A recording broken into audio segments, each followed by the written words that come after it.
who said, Pat Riley's always very clear.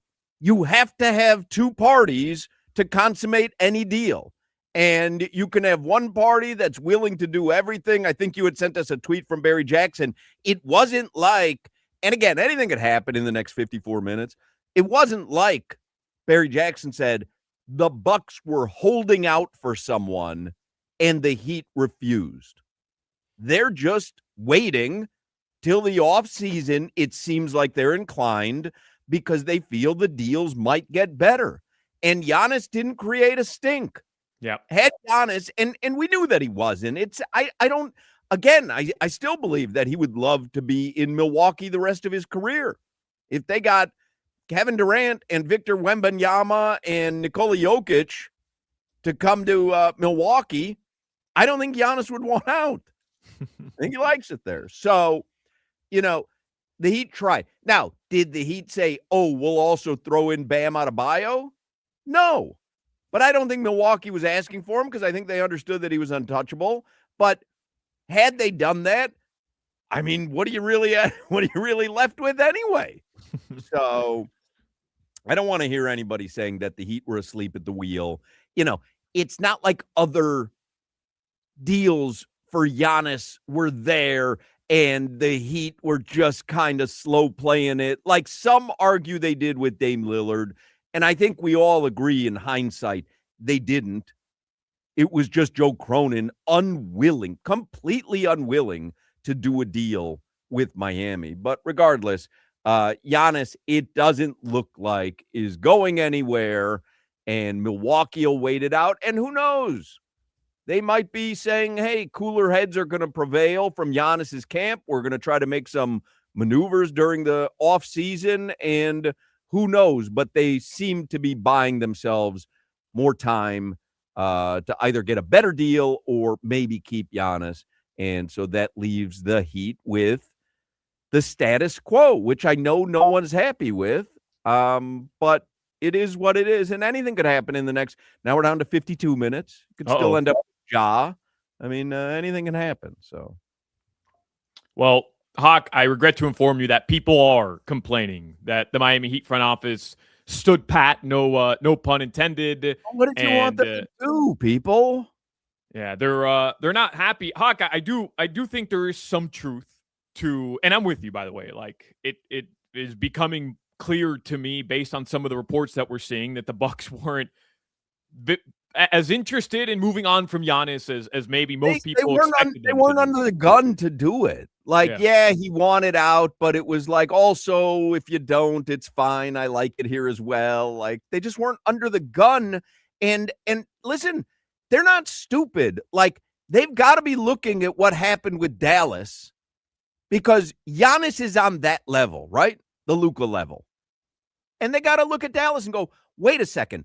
Are we going to do something here super quick because all of a sudden it needs to be done now? And are we going to regret this for the rest of our professional lives? And so I don't think they wanted to go down that road. I think where Heat fans are also frustrated is that they've maintained the status quo for this moment to once again put themselves in a position to go trade for the Giannis. And you're in the situation again where it doesn't seem like you have the assets to pull off that trade. And I think where Heat fans, that are frustrated today, if the Heat don't end up making any moves, where they do have some reason to be frustrated is if you're a play-in team, a perennial play-in team, and you don't have the assets when a player like Giannis, like in this situation, does become available, then what is the plan? Because you can't keep jumping back on the hamster wheel of, hey, this group is going to pull off some unbelievable upset like in 2023 and not adjust course at a certain point. And Hoch, I think there's a lot of truth to that statement.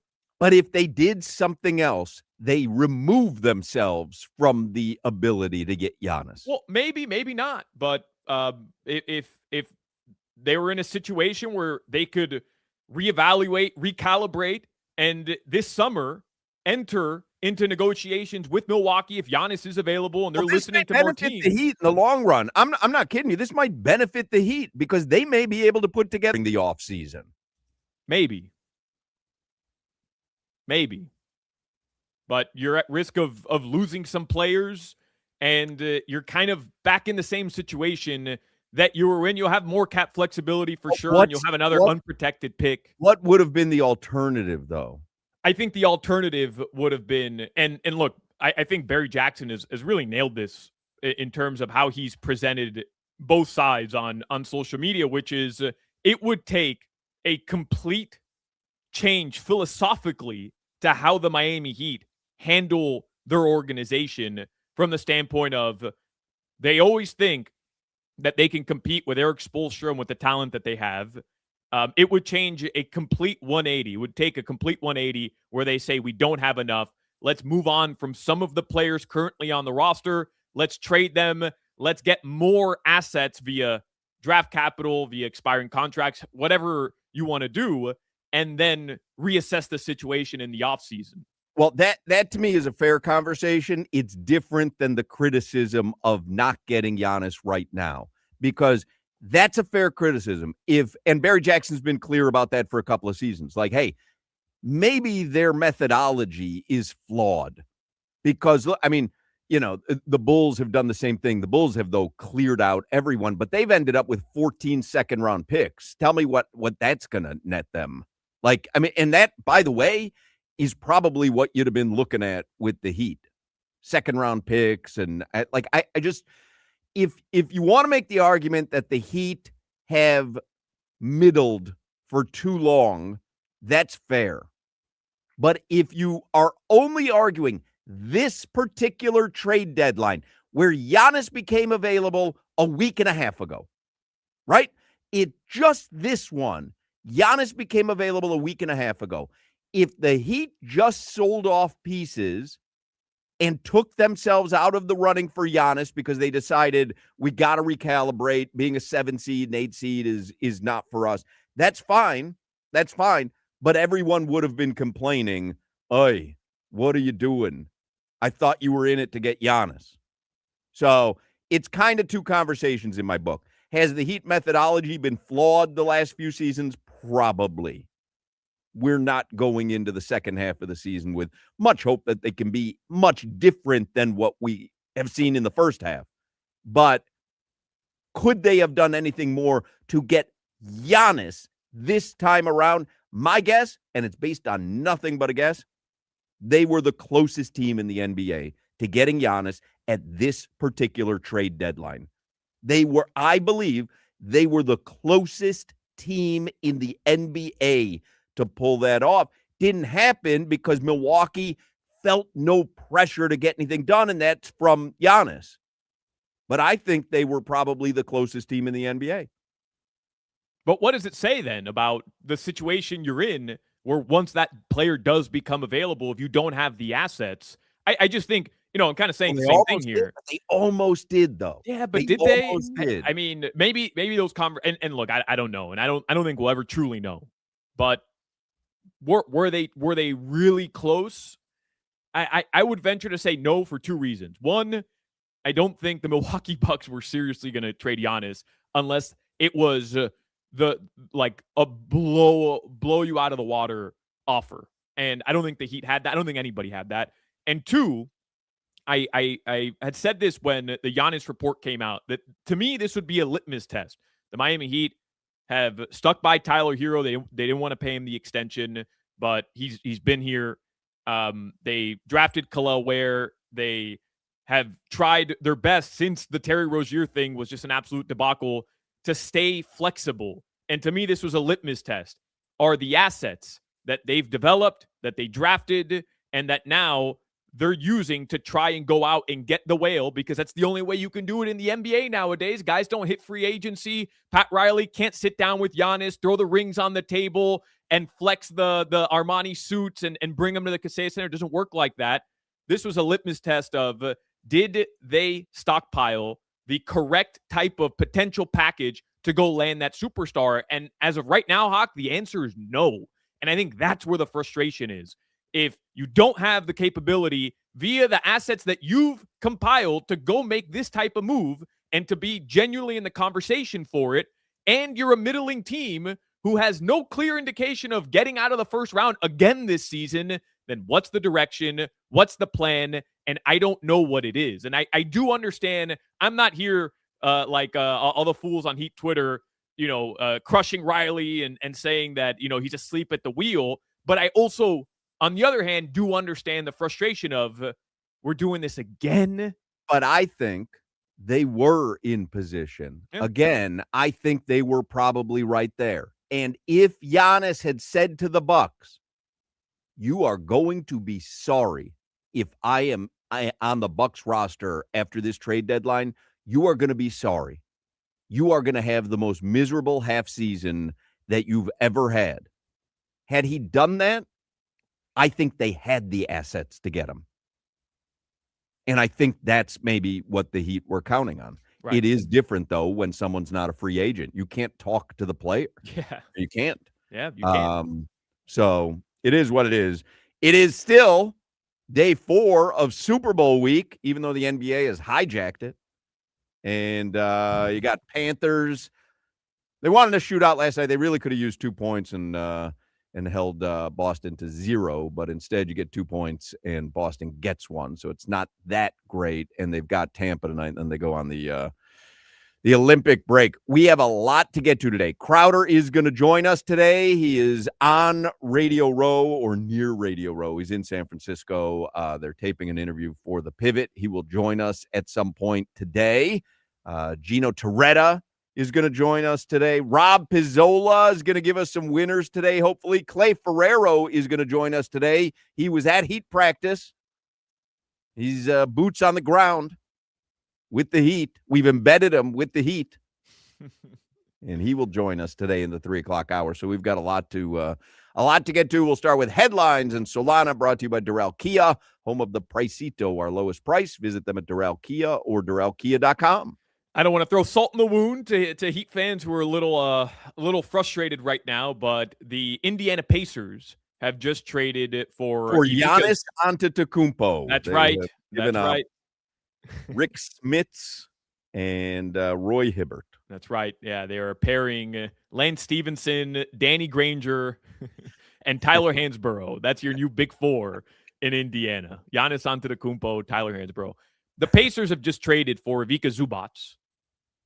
The Clippers traded him to the Pacers. That means as of 2:18 That means I won't get to hear Coach Larinaga say Zubac anymore? No more from Coach L on Zubac. That means as of 2:18 p.m., and again, this is a fluid situation. Remember, Goran Dragic, we didn't even find out about that trade until like 3:02 p.m. when it was finally reported. But the Miami Heat are the only team in the Eastern Conference to not make a trade prior to the deadline. Interesting. Yeah.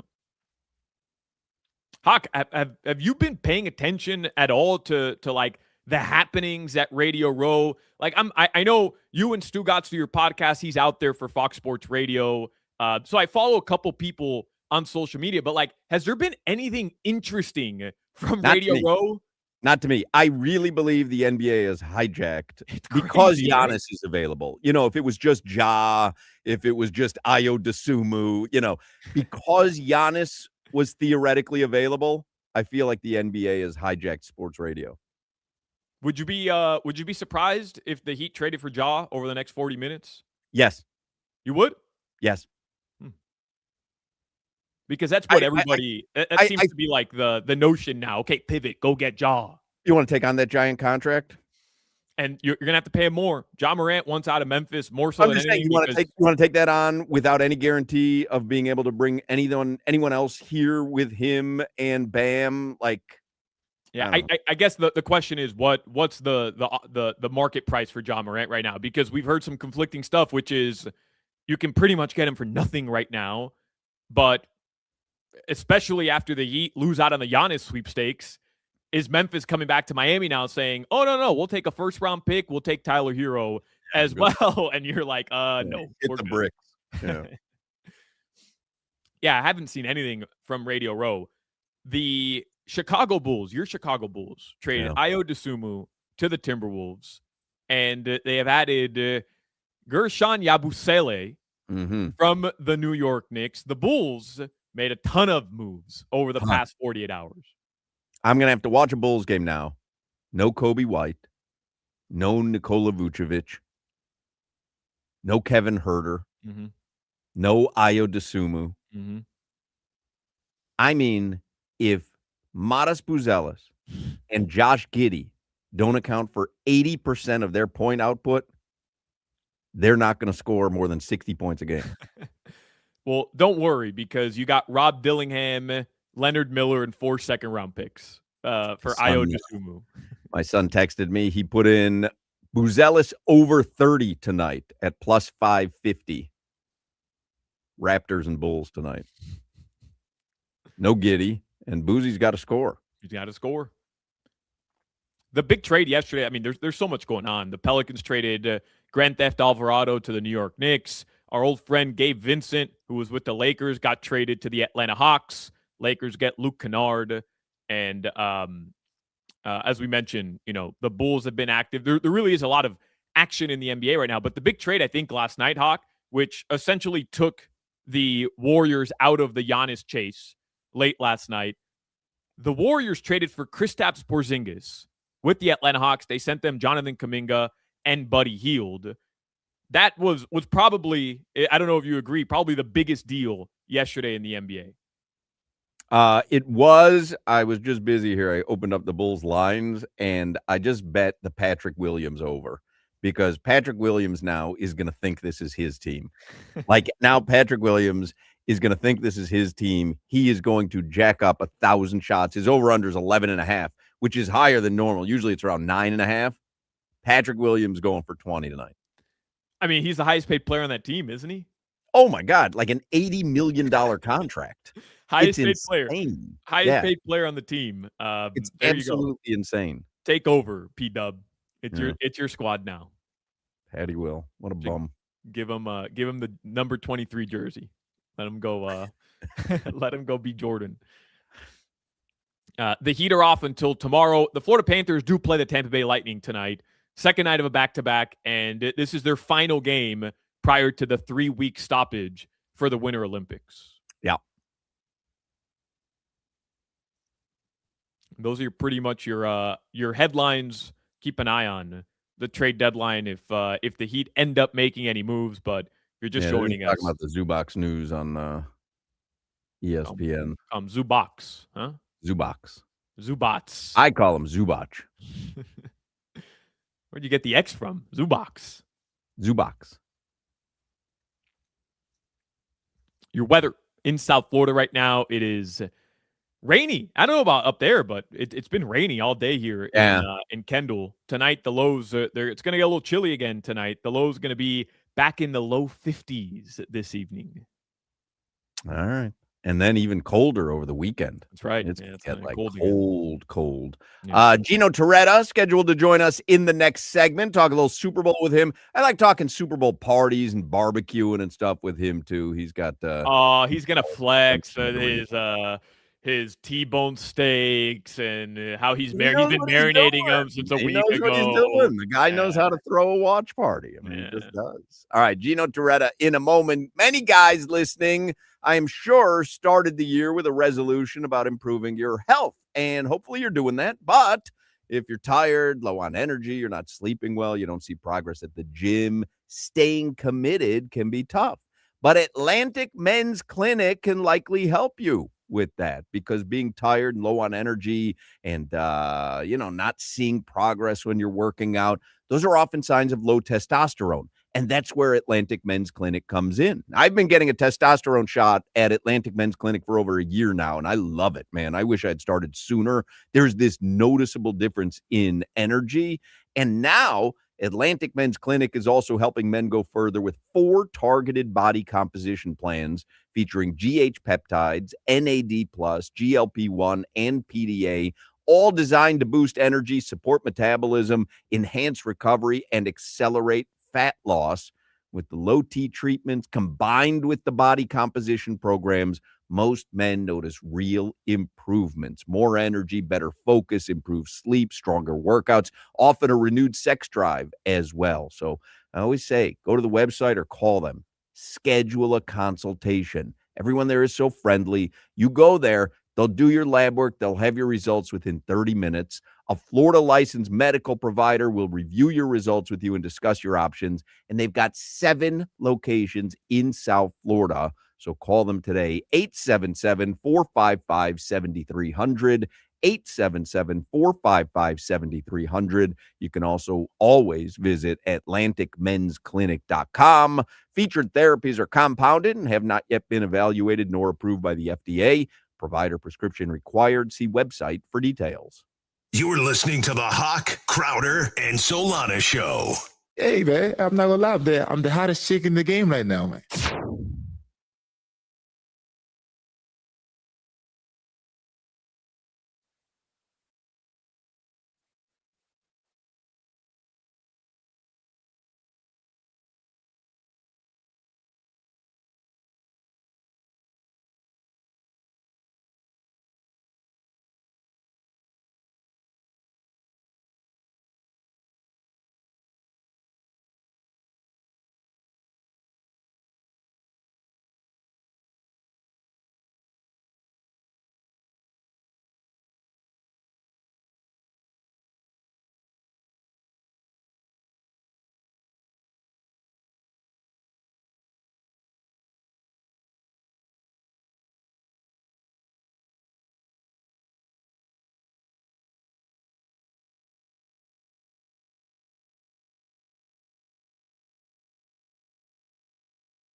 Yeah. Like the way it sounds. Gino Torretta is on the Toyota of Hollywood hotline, the Heisman Trophy winner. He joins us on Thursdays, courtesy of the local 519 Plumbers Union in football and in life. It's about being on the right team. Join the winning team at local 519 Plumbers Union, a proven path to a strong career. Visit plumbers519.com. So Crowder's in San Francisco. I know you're a West Coast guy. Is he in San Francisco or Santa Clara? Because Santa He's in Clara's San nowhere Francisco. close. Okay. He's in San All right. Francisco. Yeah. All right. I got to Um, start though, Hawk. I know you're big on this. Yeah. And I'm actually in my office in Palm Beach, and Mm-hmm. there was the Coke that the sandwich place delivered was warm, so I put it in the fridge. But in the fridge was a Coke Zero. Yeah. Drinking And one I right know now. you're big on Coke Zero. Drinking one right now.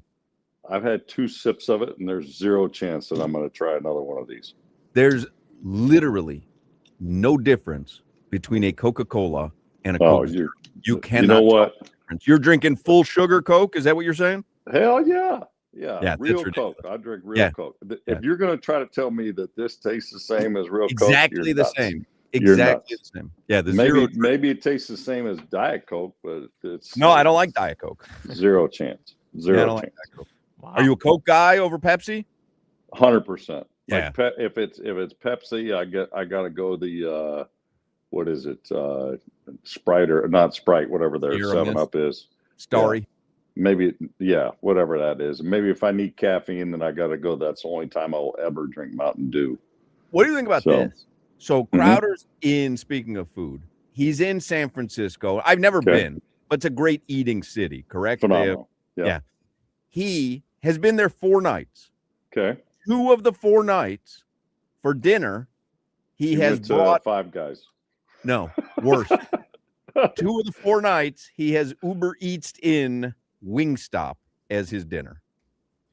You know what? Being from the West Coast and growing up 10 miles from where he's at, I didn't even know there was Wingstop in the Bay Area. For I don't think one. they had him back in the day. I would say he's crazy because there's a place called Scoma, which is real good Italian food on the water. He should also go down to Ghirardelli Square Right. and the Buena Vista and go get the best homemade Irish coffee he'll ever have. Those lead What to about some hangovers though sourdough the next bread? day. What about sourdough bread? in Oh San my God! You go to what is it, Lake Boulangerie, which is right in the Pier 39 area, and they do those big sourdough bowls and put the clam chowder in it or with the crab. There's nothing better than fresh sourdough from San Francisco. Nothing. Can you imagine being in San Francisco And he's having wings. eating Wingstop in your hotel room when That's you could be embarrassing. walking on the pier having a bread bowl made of sourdough bread, the Oh. best sourdough in the world? The best in the world. I mean that will get me going. Like I'd get on a plane and just go to get one of those gigantic bowls of soup And what do they have a at bowl that? of sourdough? Italian place that you mentioned. They got gabagool. Gabagool, some mussels. Yeah. You know, you can swim with the fishes right after. They can Uh-oh, I think we lost Gino there. take you out and make some cement shoots where you're out there. You lost your connection there. Well, you pay. You're back, but you paying your internet bill there in your office in Palm Beach? Huh? Yeah. I tell you what, they're not paying the heat bill, so apparently nobody puts the heater on in this building.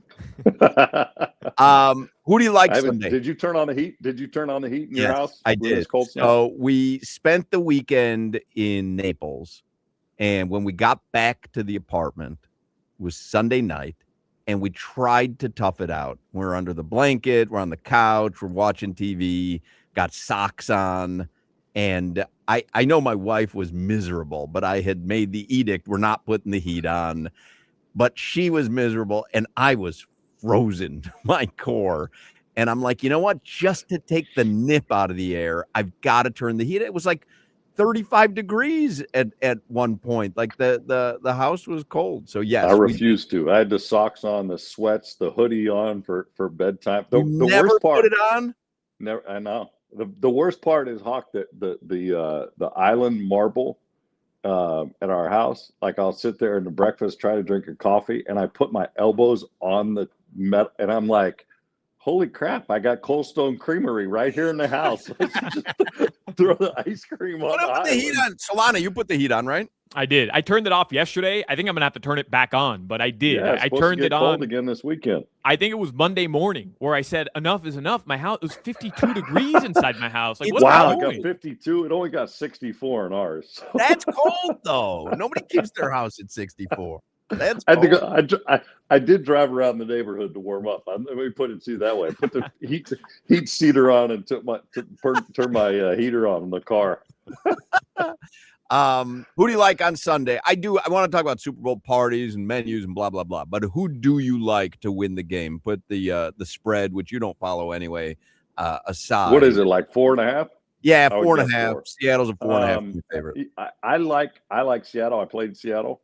The thing that concerns me, it seems like everybody likes Seattle, and that's usually when you probably should pick the other team.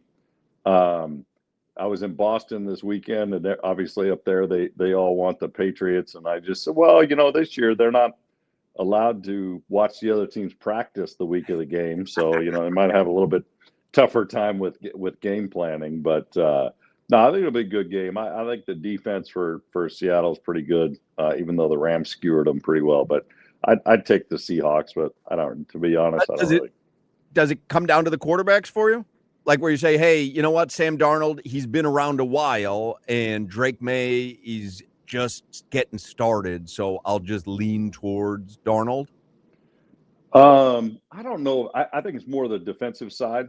I don't think it's just the quarterback. I know this. The thing that Drake May scares me is being young. He can fly, and he'll hit. If it breaks down, he can run. He scrambled. I mean, the touchdown and to get the Super Bowl. So that would be concerning to me. I don't think Darnold's got a chance of out scrambling anybody. So I think if a quarterback wise, I might go with May just on that purely athleticism. And I don't know what's the weather like out there. Sometimes it can get rainy and misty and cold, and I don't even know what the weather report is. Yeah. Do you know, Solana? No, I have. I'll double check right now. I have no idea. Look at it right now. Go ahead. You ask him what. Just tell Solana look outside and give us the weather report. I love his weather report. It's like weather right outside my window. It looks nice. Gino, today is National Weather Person's Day. If you'd like to wish me a happy National Weather Person's Day, I'll send you a Venmo. Congratulations. Give you a cup of coffee. San Francisco on Sunday. Low of 50, high of 61, cloudy. Oh, that's gonna be nice then. That's balmy in San Francisco. Yeah, and no rain. You might want to check Santa Clara. That's about an hour south. So. Oh, all right. Hold on. Santa Clara. Hey, but you know what? Hey, Miami, Fort Lauderdale. This is the game in Boca. Santa Clara on Sunday, low of 45, high of 65, and partly sunny. So it's a little warmer down there south of the water. So the broadcast is gonna show the Golden Gate Bridge. Exactly. They're gonna show the markets in San Francisco. It's like showing South Beach when everybody's in Miami Gardens. Exactly. With the CFP National Championship game, we show South Beach and all that, and it's nowhere near the game. So. Gino, and maybe it's because I'm just like all in on the NBA trade deadline this week with Giannis and all the stuff that had been happening, but so what happened with Giannis? Did he come to the Heat or not? He did not. Did he go anywhere? Milwaukee. No, just stayed in Milwaukee. Yeah. All right, go ahead. Sorry. That's your NBA. You've consumed enough NBA news for the year. That's my NBA knowledge. Yeah. Is this the least enthusiasm that you can remember for a Super Bowl in the past couple of years? And I'm not trying to diminish what the Seahawks did. I am trying to diminish the Patriots in every possible way. But is this the least enthusiasm you've seen building up to a Super Bowl? I guess just overall because of the lack of star power. I think it's probably because it's improbable for both. You know what I mean? I think especially for the Patriots to get there after they win 4 games last year. Now they're in the Super Bowl. Yeah. And you had a team like Denver had the best defense in the league, and everybody was like, all right, defense wins championships. They're going to be the ones to go. And then a freak ankle injury. And the Pats are able to beat them. And Seattle, I mean, let's be honest. When you're in the Pacific Northwest, us in the Southeast, we don't necessarily pay a lot of attention to what's going on in the Pacific Northwest and any of their teams. And, I think it is what it is. I think where the matchup is also, I mean, listen, the Super Bowl, why is it being played in Santa Clara? The Super Bowl should be played in Phoenix, Miami, maybe Dallas because it's got a dome. It should be played in warm weather areas, and I don't think it's a necessarily a destination type bowl that kind of turned out. The national championship game with Indiana Miami was like, man, people wanted to come. What it was because it was Miami, and I think maybe that a little bit, but you know what? Whoever wins going to get a $65,000-$75,000 ring that says Super Bowl champs, and it's going to be pretty damn nice. I had forgotten you played for the Seahawks. I'm looking it up. Was that for Dennis Erickson? Yeah, in 95 and 6 or 6 and 7, something like that. Did you have 6 a and really 7. good start with them? Am I remembering that correctly? I started the last game. Well, I didn't start, so you'll love this. I was signed, I think, with about 6 games left in the season from the 49ers. And I went there, and I did not know the offense hardly at all. I mean, I knew the schemes, but terminology was a little bit different than where I'd been. And we get to the last game. John Freeze had gotten hurt, so Rick Meyer was a starter. Rick gets hurt before the last game. Stan Gelbaugh is going to start. I'm now the backup from like the third guy, emergency guy, to the backup. One of my best friends gets married the night before the game, and I grew up literally 10 minutes from there. So Coach Erickson was like, "Yeah, you can go to the wedding or whatever." All my high school buddies. We're not going to need you. Where was the wedding? In Pinole, where I grew up. So I literally, I don't even know how I got there. Maybe I took a cab, but I went to my buddy's wedding. All my buddies from high school, because we were young, we were, I don't know, 25, something like that. And they're like, "Come on, let's do shots." I'm like, "Nah." I said, "You know what?" I said, I just have a still have a game tomorrow. It was wet. It was muddy. I go, my luck is the guy's going to get hurt. You know what I mean? Right away. Third play in, guy strains a groin. I'm in the game, and Ricky Prohl. Well, first off, the Raiders in Oakland, worst environment you can play in professional football. Like, I walked out on the field. We were backed up on the 5, and my whole offense is screaming at people in the stands. And I'm like, "Guy, what?" I'm like, "Come on, man, let's go." And they're like, "Hey, you're not getting hit with stuff." I look down. There's like batteries that they had wrapped in black electrical tape. The fans did, and they were firing at us. They were throwing them at the players on the field. And I took the snap, and I turned, and like a pint bottle comes out of the stands, like almost hits me in the leg. I mean, it was just crazy. But Ricky Prohl was one of our experienced receivers. So I said, "Ricky, just stand here." And I'm like, I literally would run the play. Like, I would get the play from the sidelines through the little mic, and I would tell Ricky, I'm like, "This is what it is, right?" And he goes, yeah, you're good. So he would help me before I called the play in the huddle, and we ended up winning. So I threw a touchdown pass, my only touchdown in the NFL, to Joey Galloway. And it was all good. But it was a fun story. Yeah. You were almost torched on shots. I was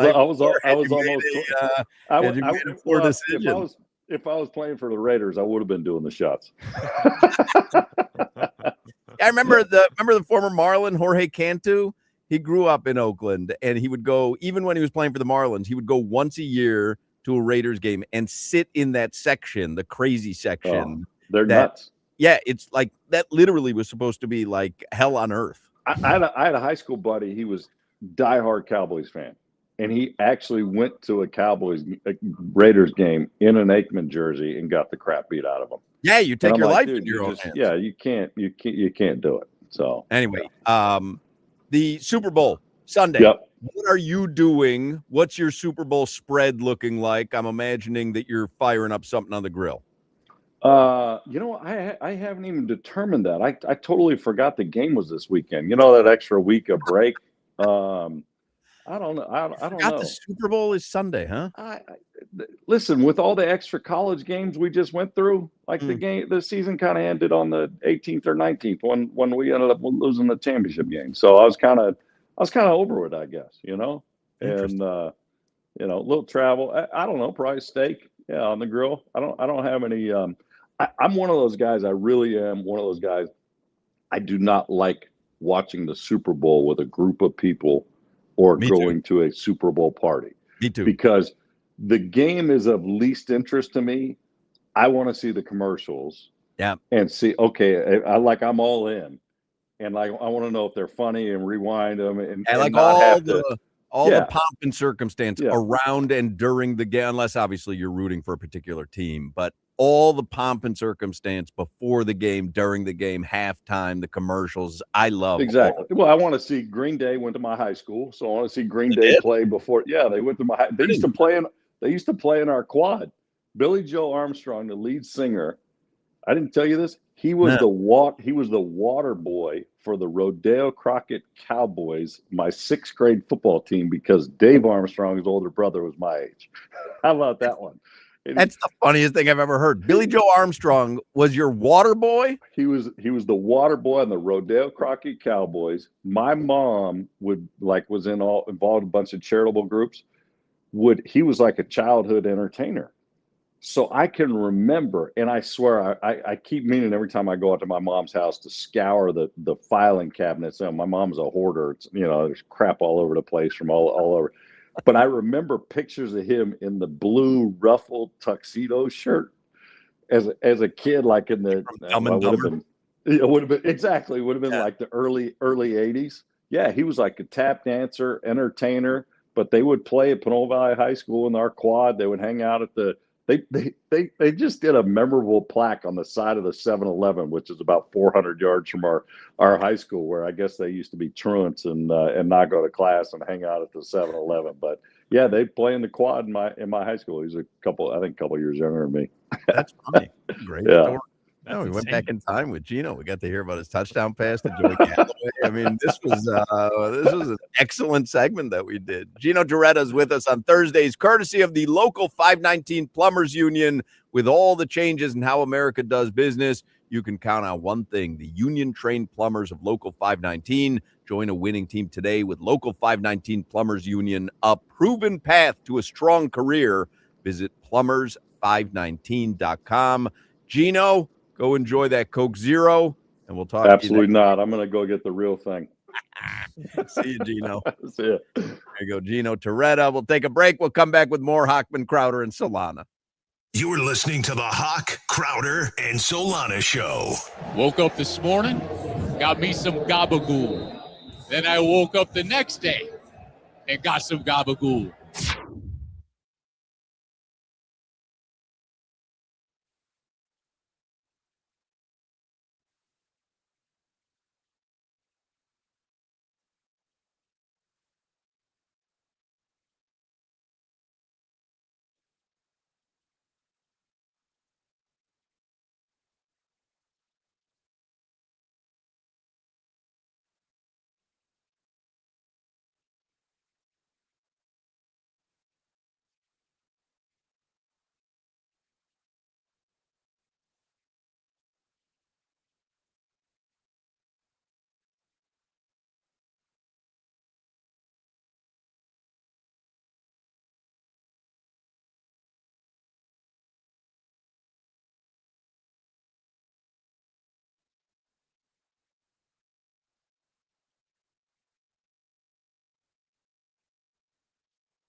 We back at it with the steady, Hotman, Crowder, and Solana. 305, cafecito time, dame una colada. Got some interviews next, always got dope guests. Get the cesspool live, dropping comments and likes. We about to get right, talking sports, my G.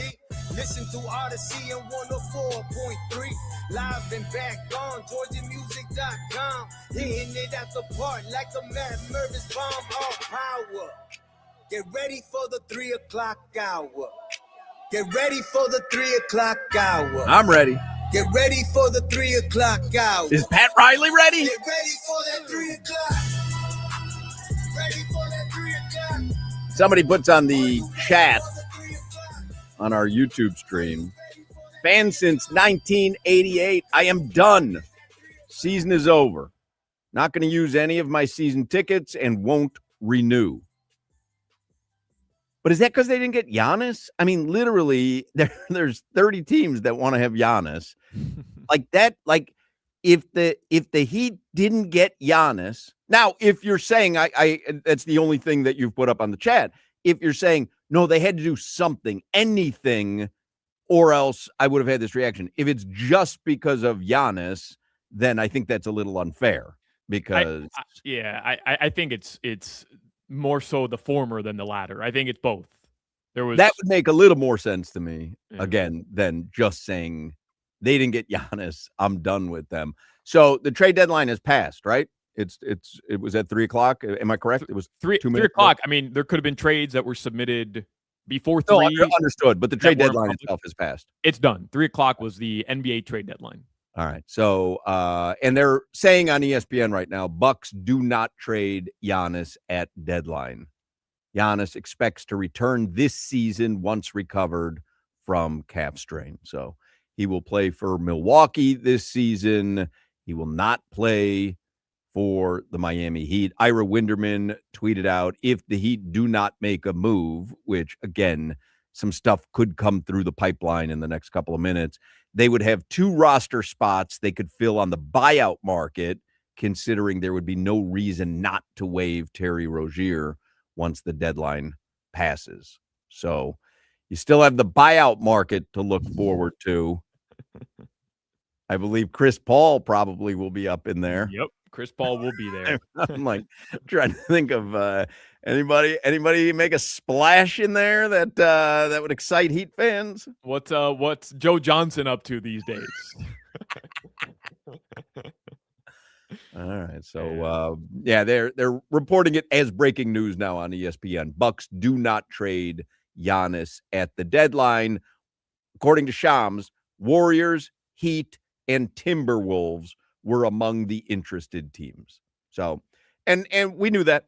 We knew that. And we knew that the Warriors had kind of punted on it with their trade, the T-Wolves as well. It looked like the Heat were trying to, up until the last minute, make something attractive enough to Milwaukee. But again, I think this was kind of written a little over 24 hours ago when Giannis said, yeah, I don't mind staying in Milwaukee. Yep. You know what I mean? Like that to me was kind of like the harbinger of, okay, no one's coming to the table with 5 first-round picks and an all-star. It would have been waited out. The deal, in my opinion, would have been Bam Adebayo, Tyler Hero, and the 2 unprotected first-round picks. That may have gotten it done. Yeah. Like we don't know. My gut instinct is they did not put Bam in there at any time, any place. And my guess is Milwaukee, their front office, said to themselves, we're not moving them until the offseason unless Bam gets thrown in by the Heat. Then we'd have to reassess our decision. But that kind of would have been, I don't think that would have, again, you know how I feel. I would take Giannis over Bam any day of the week, but I'm not necessarily certain how much better you would have ended up getting with just Giannis losing Bam, Tyler, and 2 first-round picks coming up. So anyway, Giannis is a Milwaukee Buck, and the Miami Heat were the only team in the East to not make a single move. One of only 3 teams in the NBA as of right now to not have made a move.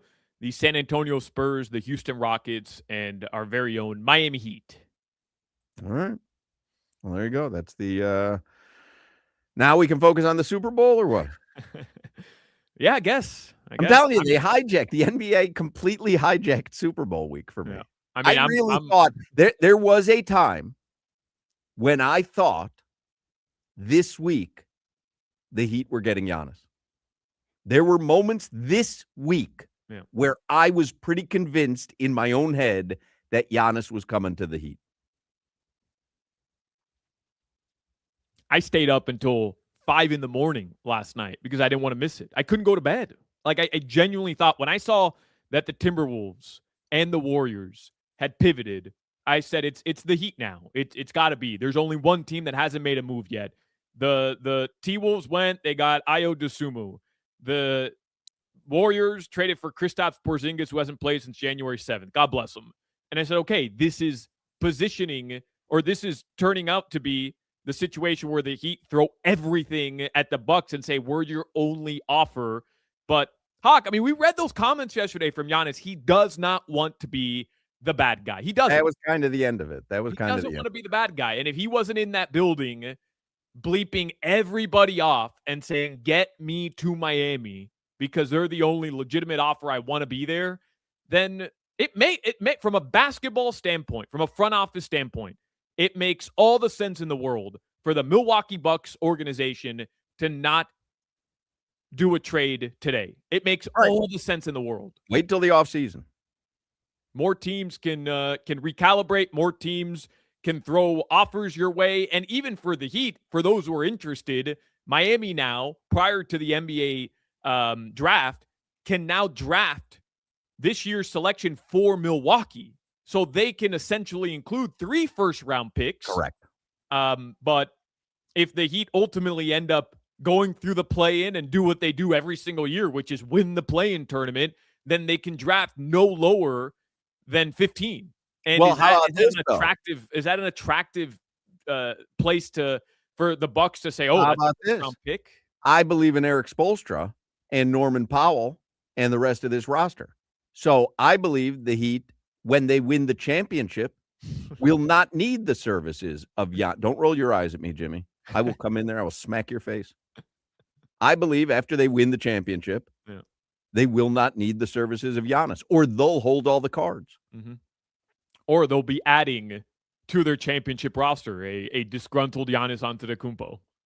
Ira Winderman, by the way, tweeted out Norman Powell just posted on Instagram about the weekend birth of his child. So for those concerned what the personal reasons were, it was the birth of his child. I think I speak for everybody on the show when I say congrats to Norman Powell, Hoch. Yeah, you speak for everybody there? Yeah, I think I speak for everybody. Congratulations to Norm. It goes without saying? No, I think, we could say it. It doesn't go without saying. I think we could say it. Congratulations are in order to Norman Powell. Let's get headlines here for the 3 o'clock hour. We're going to talk some hoops and Super Bowl with Clay Ferrero. He's going to join us. He was at Heat practice today. Headlines are brought to you by Durrell Kia, home of the Pricito, our lowest price. Visit them at Durrell Kia or DurrellKia.com. Since we're joking about the buyout market, I did see a lot of this today because the Brooklyn Nets waived Haywood Highsmith, our old friend H. They made a trade with the Raptors, and they had to make room on their roster. But if you're holding out hope that there will be a Haywood Highsmith and Miami Heat marriage once again, don't, because NBA rules don't allow him to rejoin the Miami Heat this year. There has to be a team in between.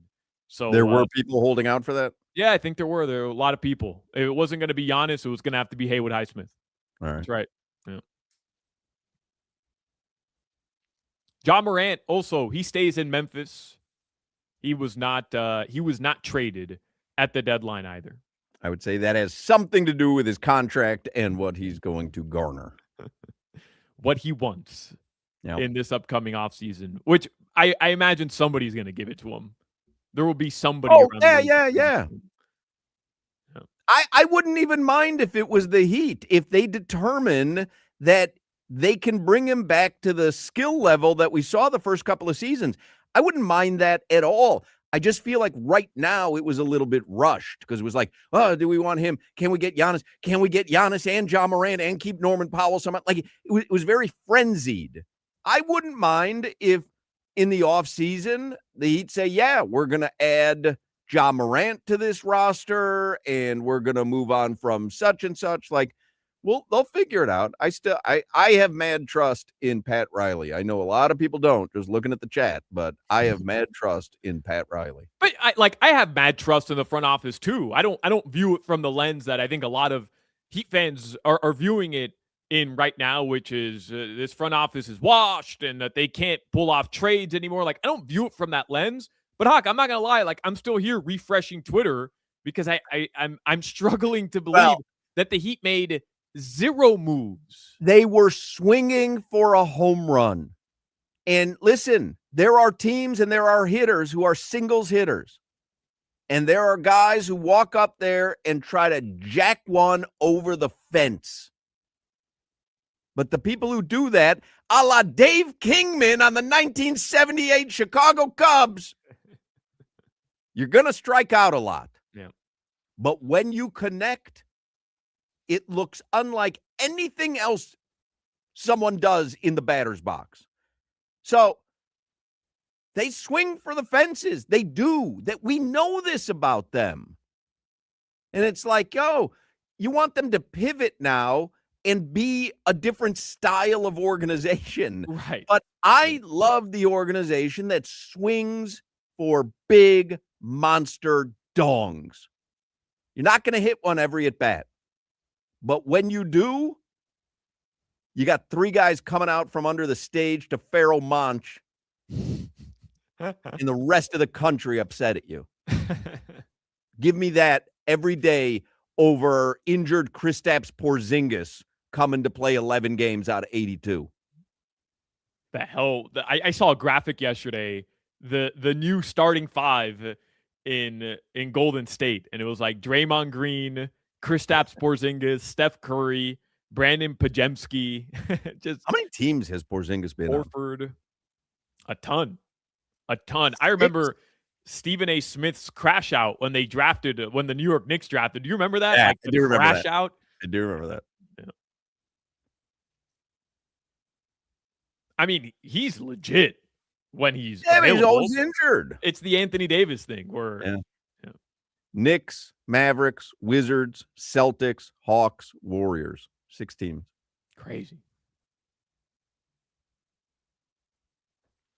Well, there you have it. I don't think there's any trades that would have been finalized that weren't made official by this point, or at least you don't think at 3:14 something's still coming on the fax? I mean, having a tough time printing. It's not impossible. I believe the Heat still have the fax machine from 1998 that Pat Riley used to quit the Knicks. Yeah, in New York. So who knows? Maybe that fax machine is just a little delayed. But there you have it. The Miami Heat stand pat. All right. I like home run swings. Yeah.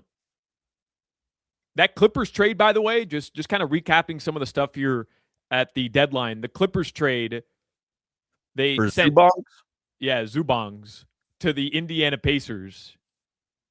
The Pacers sent Benedict Mathurin, Isaiah Jackson, 2 first-round picks, and 1 second-round pick to the Clippers for Zubats. There were a ton of protections on those picks, but that's kind of crazy in itself, right? Like a ton of draft capital, 2 first-round picks, even though they're protected, a second-rounder, and 2 players for Ivica Zubats. It's a lot of that's a lot of hoo-ha. Kind of the package of the Heat we're offering. Says the Brooklyn Nets are waiving Cam Thomas. All right. We'll add him to the list. Yeah. We'll add him to the list right there. Cam Thomas. Bring him to Miami. Crazy, man. I get the feeling that Heat fans have right now because it feels like we've done this movie before where it gets to 3:00 on trade deadline day and we're like, yeah, nothing happened. Yeah. But they were in this one. I'm telling you, based on nothing other than my gut instinct, I am telling you, the final decision Milwaukee had to make was yes or no on the Heat. Everything else was superfluous or done with. And the only thing that they could have been considering was the Heat. Yeah, I just go back to that Barry Jackson tweet that you read right at the start of the show, which was obviously Bam was never part of the deal, but there wasn't something that the Heat had that the Bucks asked for and the Heat resisted that killed the deal. So in other words, it wasn't like Milwaukee said, we want X player, and Miami's like, no. They were ready to give up Hillel Ware. Obviously, that would be one of the guys where you might say, oh, they hesitated. It seems like, according to Barry Jackson, the Heat were willing to do anything that Milwaukee wanted. But if your anything wasn't good enough, and I know there's context with Giannis and he needed to make a stink, but if your anything wasn't good enough, then that's where I do think there has to be some sort of shift in how you approach these situations. I do, because it's becoming, I get it, Hoch, it's becoming a little stale, you know? Mm-hmm. Yeah. You know I love this organization, but it's becoming a little stale. It's a hard sell when you're sitting 2 games above 500 and you're about to make the play-in tournament for the 4th straight year. At some point, you want to connect on one of those swings. But even if you don't connect on the monster dong, you have to go back the analogy is perfect, though. If you go up to bat and you take porn hacks trying to hit a monster dong over the wall, you can't, after strike 3, say, you know what, pitch to me again. I'm going to slap a single up the middle. Right. But if you're a hitter who is only taking porn hacks and only swinging for the fences, and you consistently fail to get the ball over the fence, consistently fail. That's the argument. They got Shaq here. They brought the big 3 here. They got Jimmy Butler here. Those are connections. I mean, they are. It's not Giannis. I get it. It's not Gordon Hayward, who everybody wanted for a minute. Like, are we counting that against them? Gordon bleeping Hayward? But they haven't connected in 7 years. And I don't think that should be overshadowed. I'm not need to connect in with every year. You know what I mean? It's like when you had Jimmy Butler, you thought you had connected. Yeah. And then a few years in other words, you might need to connect 4 years out or whatever, but it's not like you have to connect every year. But they connected in 2019. They brought in Jimmy Butler. That was the last time they had a true connection. And well, if you don't appreciate Norman Powell, that's on you. Yeah, no, I mean, those are great moves. I love Norman Powell. I think every Heat fan loves the fact that you got Norman Powell for essentially nothing. But where has it gotten you? And that's the frustrating part. It's gotten you right back to the place you were a season ago and a season prior to that. So if you're doing the same thing over and over again and you're not hitting the ball over the wall, don't you go into the batting cage and fix your technique? Don't you go and check on the bats that you're using and try to find better equipment? But I wouldn't do that if I had Giannis available, who becomes available. A guy of this caliber becomes available once in a blue moon. So, no, this is not the time that I would have tried to slap a single. I get you. Sham Sharania tweets out, John Morant remained with the Memphis Grizzlies past today's NBA trade deadline. Multiple teams were intrigued by Morant's talent, but none were willing to make a serious offer. Understandable. Yeah. That sounds like we'll give you Myron Gardner and a second-round pick, and you're going to like it. There you go. The Florida Panthers, just to finish out your local headlines, the Florida Panthers get better. Let's get ourselves in a better mood. Let's talk about the Cats. We're only 8 points out of a wild card spot. The Florida Panthers, Sergei Bobrovsky is 70 teams ahead of them. They're 8 points out of the last wild card spot. There's 26 games left. Do the math. Sergei Bobrovsky has some pretty strong comments, essentially like, yeah, I haven't been good this year. I've got to be better. The Panthers had a lead yesterday, 2-goal lead. They blew that again. and they end up winning in a shootout 5-4. They beat the Bruins yesterday, but you said it earlier. Could have used 2 points there, not just a single point. They get the 2 points, but Excuse me. Yeah. Boston gets a point Right. as well, so you don't gain 2 points on the Bruins. And they're going to play the Lightning tonight, 7:30 p.m. This is their last game until February 26, 21 days That's from a long today. break, man. Yeah. We got the Super Bowl coming up on Sunday, and the Miami Heat. Everybody practiced today other than Tyler Hero. They're going to be in Boston tomorrow. They're going to face the New York Knicks and your boy Vooch, who is now on the Celtics. Yeah. Excuse me, they're going to face the Celtics with your boy Vooch. Checking here to see if I missed any big trade, but I don't think we missed anything. I'm looking at them all. I'm on Chris B. Haynes right now. Chris B. Haynes. He just got the Cam Thomas news as well. I think I had it before him. Should have broke it. All right. Your weather in South Florida right now, it is rainy or overcast today. Tonight, the lows are going to drop back down into the low 50s. So get ready for another chilly night in South Florida. That's your weather. All right, we'll talk with Clay Ferrero from Local 10 in the next segment. Championship meet energy is nonstop at Gulfstream Park with live racing every Thursday through Sunday featuring featured stakes races on Saturdays. Gulfstream Park also offers the hottest slots and electronic table games and combines the excitement of casino gaming with the thrill of thoroughbred racing in one electrifying destination. Celebrate Valentine's Day at the track with a festive brunch in 10 Palms, February 14th and 15th. Enjoy a premium buffet with heart-shaped brunch fare, fresh seafood, omelet station, and more. There'll be a balloon wall backdrop, so you take a nice picture with your loved one, and they're going to have a free photo booth to commemorate the day. Brunch purchase includes a complimentary mimosa. Reservations are recommended, and you can get info at gulfstreampark.com. The Fountain of Youth Stakes is coming up Saturday, February 28th, and tickets are on sale right now. February 28th, by the way, is also the next taste at the track, bourbon and barbecue. You want to secure your tickets for that. And the 75th running of the Curlin Florida Derby, South Florida's biggest race day of the year, will take place Saturday, March 28th. We'll do the show out there live the day before on Friday, March 27th. But tickets for that will be on sale soon. Get all the info, get your tickets, make reservations, see all the daily race entries at gulfstreampark.com. You're listening to the Hoch, Crowder, and Solana Show. My metabolic age is 15.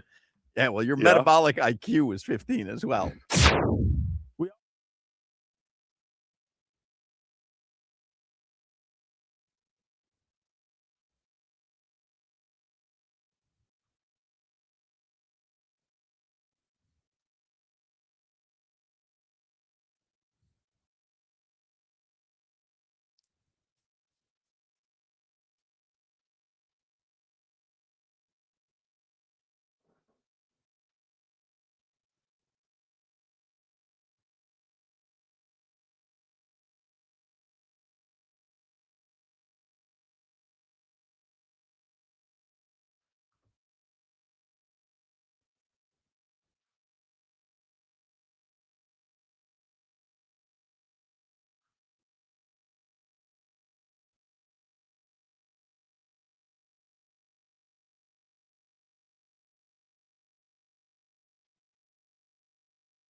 I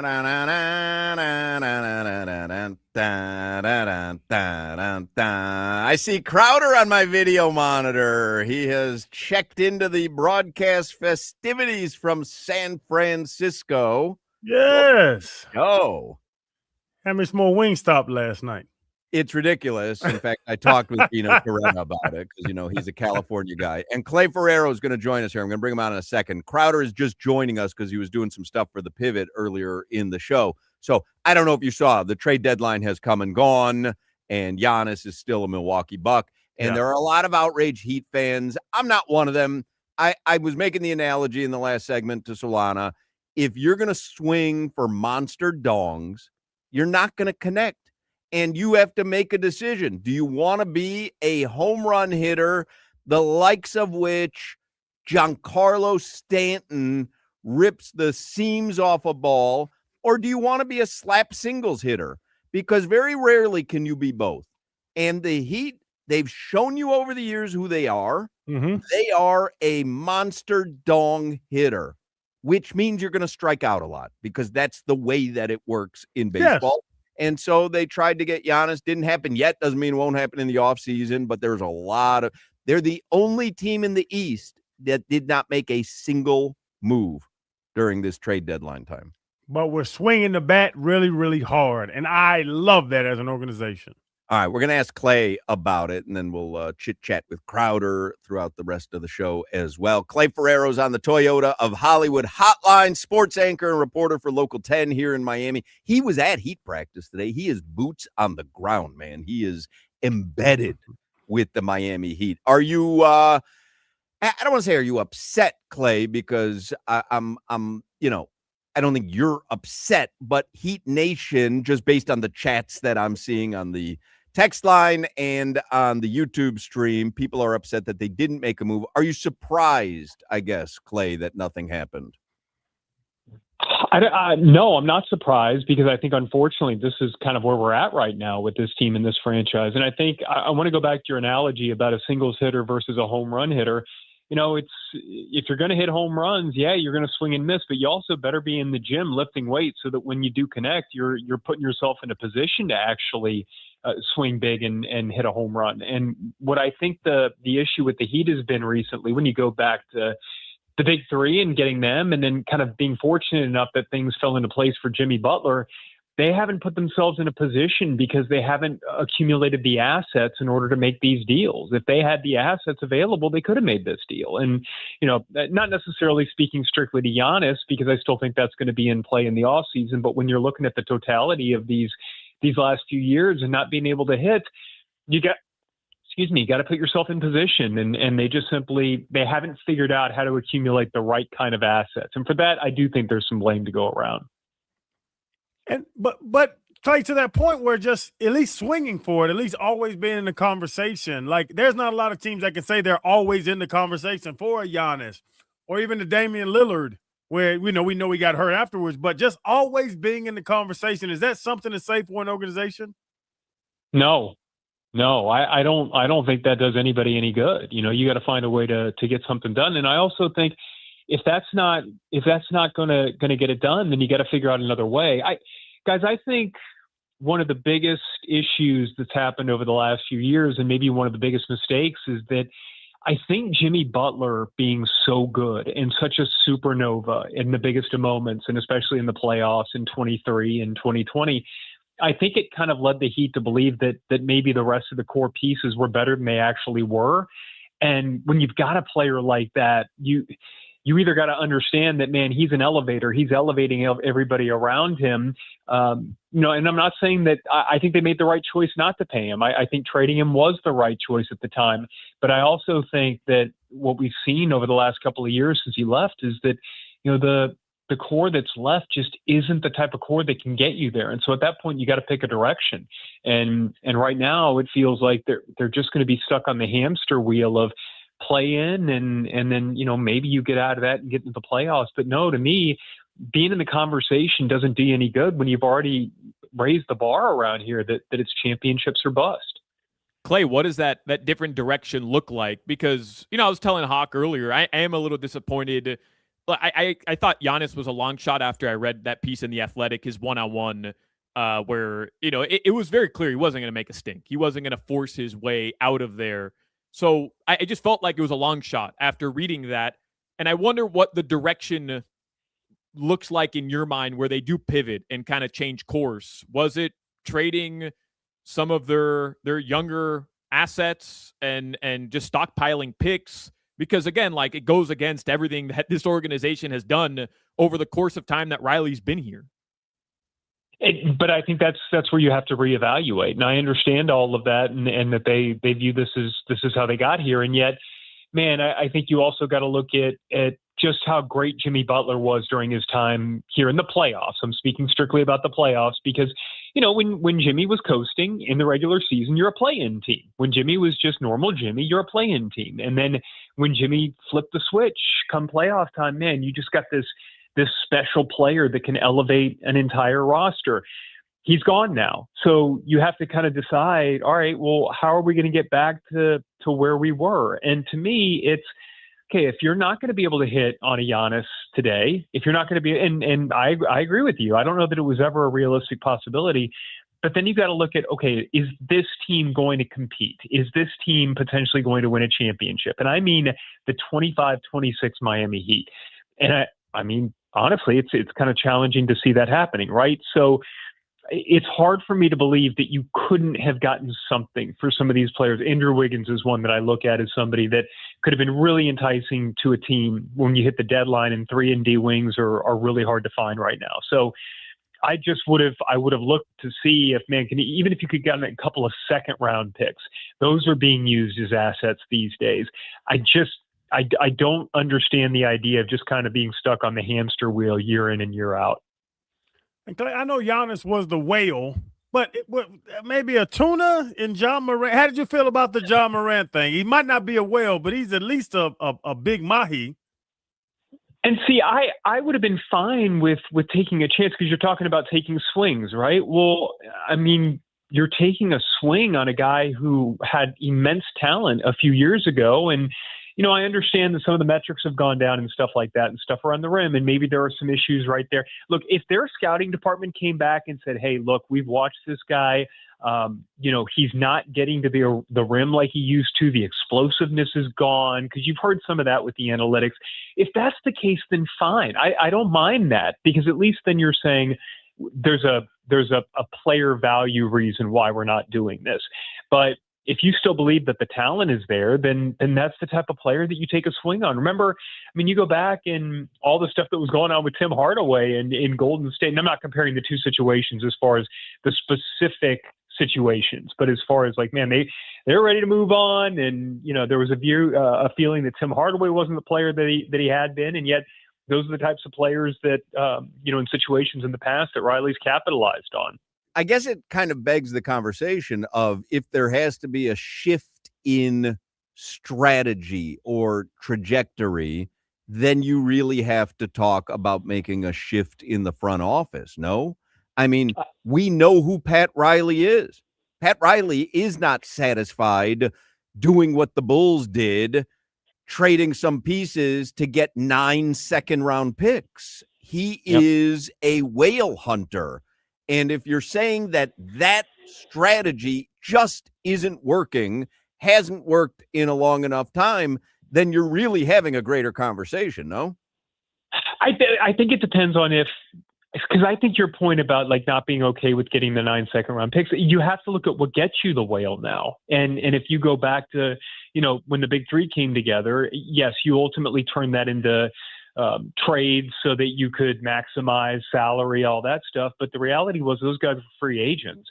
Free agency happens before free agency now. It's during the trade deadline, the year before free agency. And so if you're not accumulating the type of assets at that point, to me, it's less about it. And I know what you're saying as far as, is it time to start talking about moving on and having somebody else take over? For me, no, it's man, whoever's in that seat has to realize the direction that this stuff has gone now. Look back at, Oklahoma City. Man, everybody made fun of Sam Presti for a while. Oh man, he's just accumulating all these first round picks. Well, look at how that turned out for them. And I'm not saying that you have to follow that model. And they ended up trading for SGA, part of that Paul George deal, and that worked out really, really well for them, obviously. But you have to look at how these teams are built now and say, how can we get to that? And because the game has changed, the CBA has changed, and nobody knows that better than Andy Ellisberg. Just following up on Hoch's question about the front office, Clay, are we all maybe, and I don't mean you specifically, but I think Heat fans and maybe even the NBA fan at large, those that follow the league, is there a current misunderstanding of the dynamics within the front office of the Miami Heat where everybody sees Pat Riley as the godfather, the guy who never took no for an answer, the guy who took the big swings, and that he's the end-all, be-all decision maker?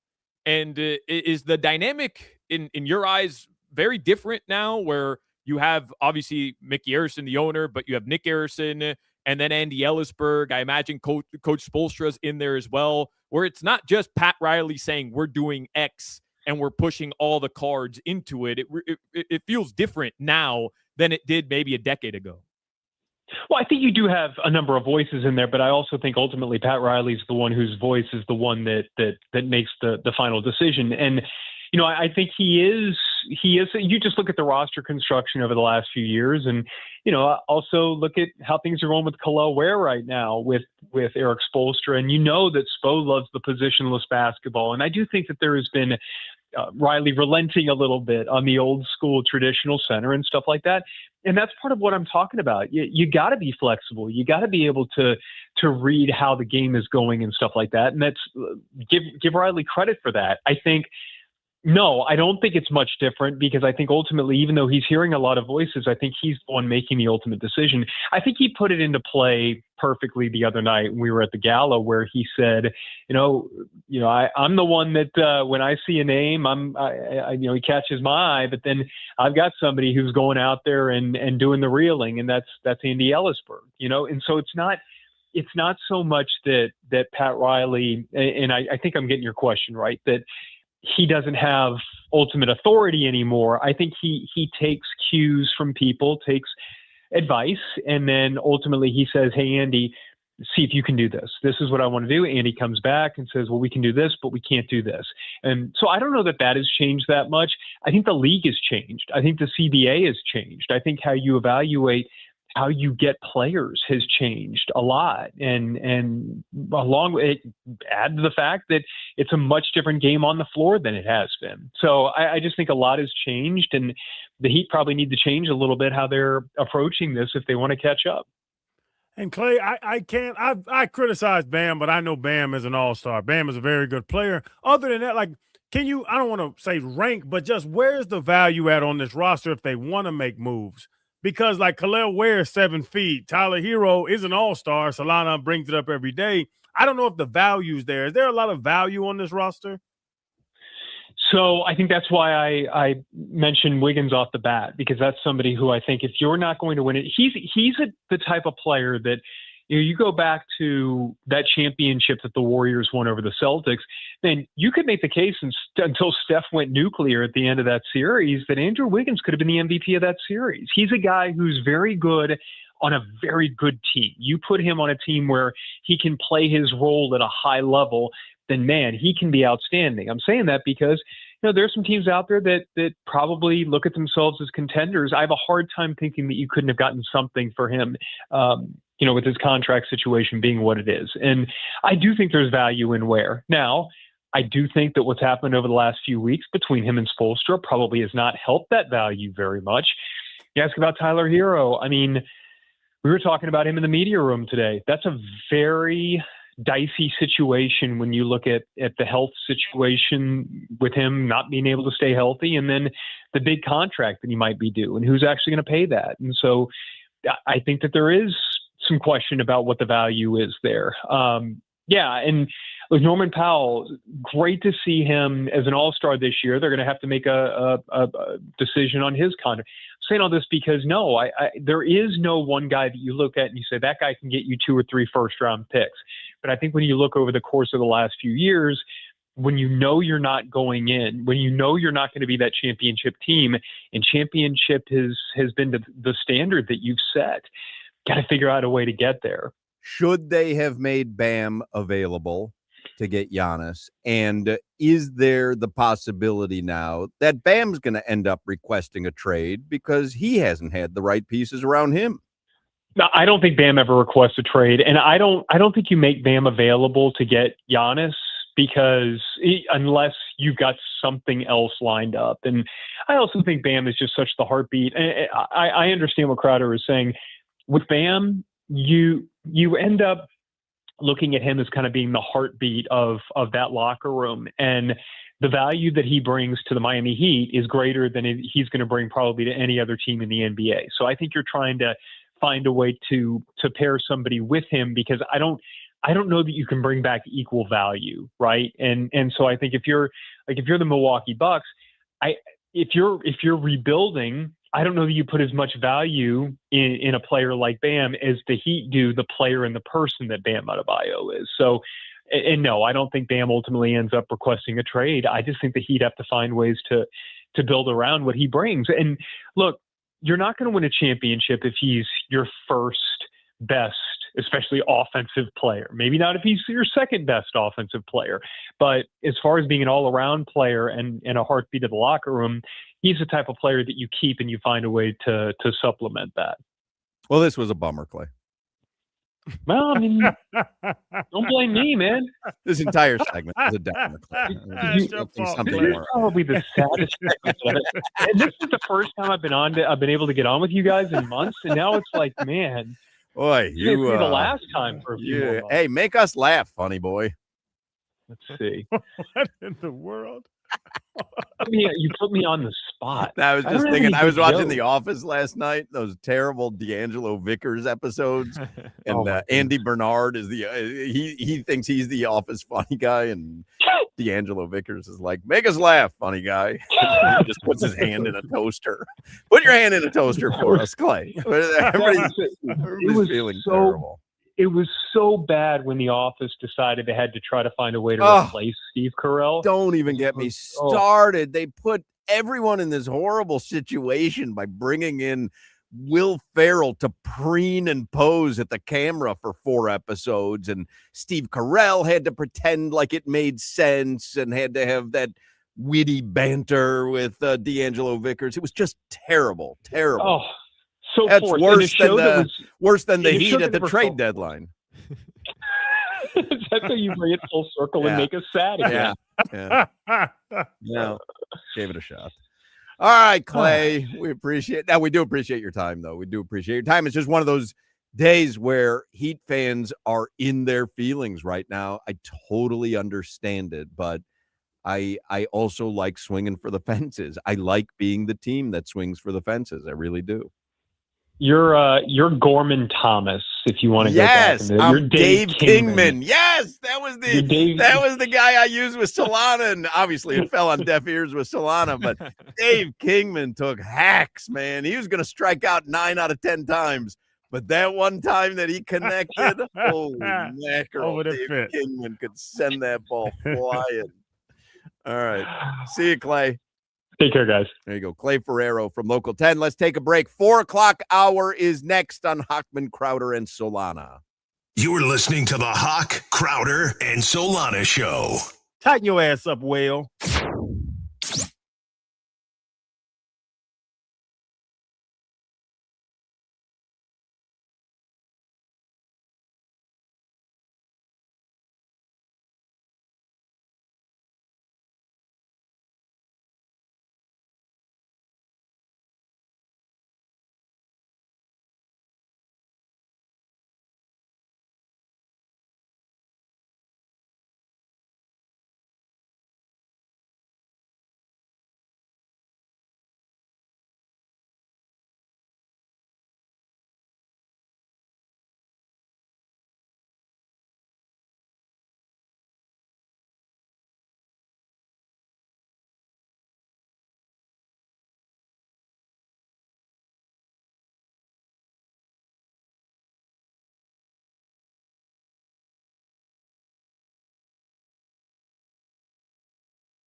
PM and we back on the clock, so don't get cutesy. Dog lead the station unlocked. We got the sports talk and the drama to make sure the T clock. WQAM is the Avengers with no weak spot. For Joe, Rose, Woody, Bo, Omar and more, Tobin and Leroy giving boosters galore. Yeah, for 2 to 6 is reserved for 3 legends. The captains of America, not no Chris Evans. For Spritz to McRibs and calling out game scores. Hotman, Crowder, Solana. Get ready for some more.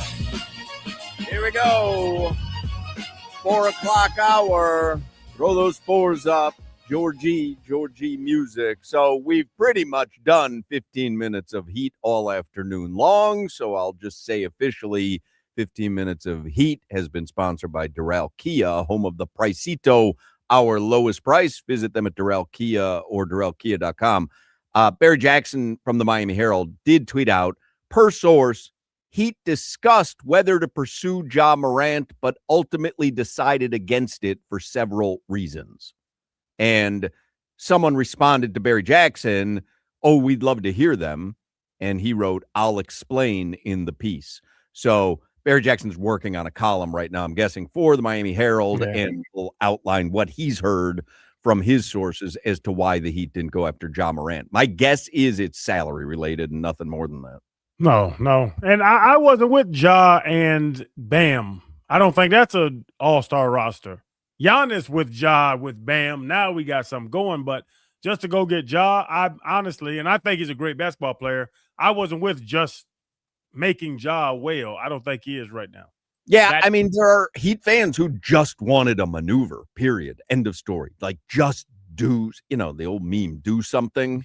There are Heat fans who just wanted that. I'm sorry, I didn't mean to interrupt you, Solana. Oh, no, I was just going to say that article has come out, and I can read you here what he says.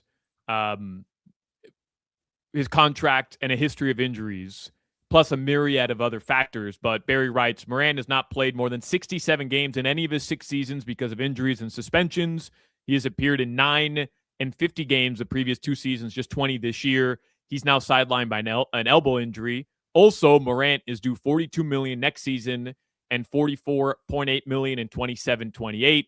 That concerned the Heat more so because of the history of injuries. And then he goes on to explain a couple other things, but that trading the expiring contracts of Rozier and Simone Fontecchio would have been cap compliant, but it's unclear if the Grizzlies would have accepted that. And such a trade did not fit the Heat's objectives anyways, because it would have left Miami as a taxpayer this season, which would have triggered them in the onerous repeater tax. So I would say, again, and I'm kind of with that, they're in a situation with Tyler Hero right now where he's supposed to be one of their stars and he's just not available. And the same thing potentially could happen with Ja Morant, just based on his history. If I had my druthers and you were going to take a chance on someone who has an injury history, I would do it for Zion, who probably isn't going to cost. Well, it's just not going to cost you as much, because how can he command anything? He hasn't been out there. If I'm going to take a flyer on someone out of that particular draft, it's Zion or Ja. Give me Zion on a cheap deal. He's going to eat himself into submission in South Florida. But it's still, if you're only paying him $10 million. But let's think if it's Ja, and like you're saying, Terry Rozier's contract's nothing. We know what's going on with him. If it is Tyler, if it's those guys, is Ja and Bam. That my whole thought, like, past the gun and all the stuff that goes off the court, the variables. I don't think Ja and Bam is a championship team. That's not a 1 and 2 on a championship team. I think they might be a better team than currently constructed, but not if Ja's not available. And that's their concern. If Ja's out there for 40 or 50 games and they're, kind of fighting their way into the play-in or the bottom of the tier, then I just don't know if that makes it worth it. I think we have to come to the conclusion, Solana, and you can go, but Tyler Hero is not a part of this future. I think that's what we have to get to the agreement. They tried to move him for 10 years. Like, I don't think they've ever made that a secret. Well, I mean, they didn't pay him the extension last offseason. I think that was pretty telling. as it pertains to Ja Morant, because I know a lot of Heat fans are going to read that where they say, the Heat didn't want to be a repeater tax team, and they're going to say, oh, Mickey Harrison's being cheap. They were in the tax for 2 straight seasons. If you're in the tax for 3 straight seasons, it's not just, oh, the billionaire owner has to pay more money.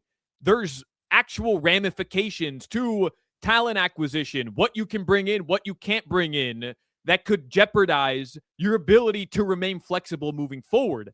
I think if the Heat would have been able to land Giannis and Ja Morant, and you pair that with Bam and Norman Powell, they would have considered being a repeater tax team because they're actually contending.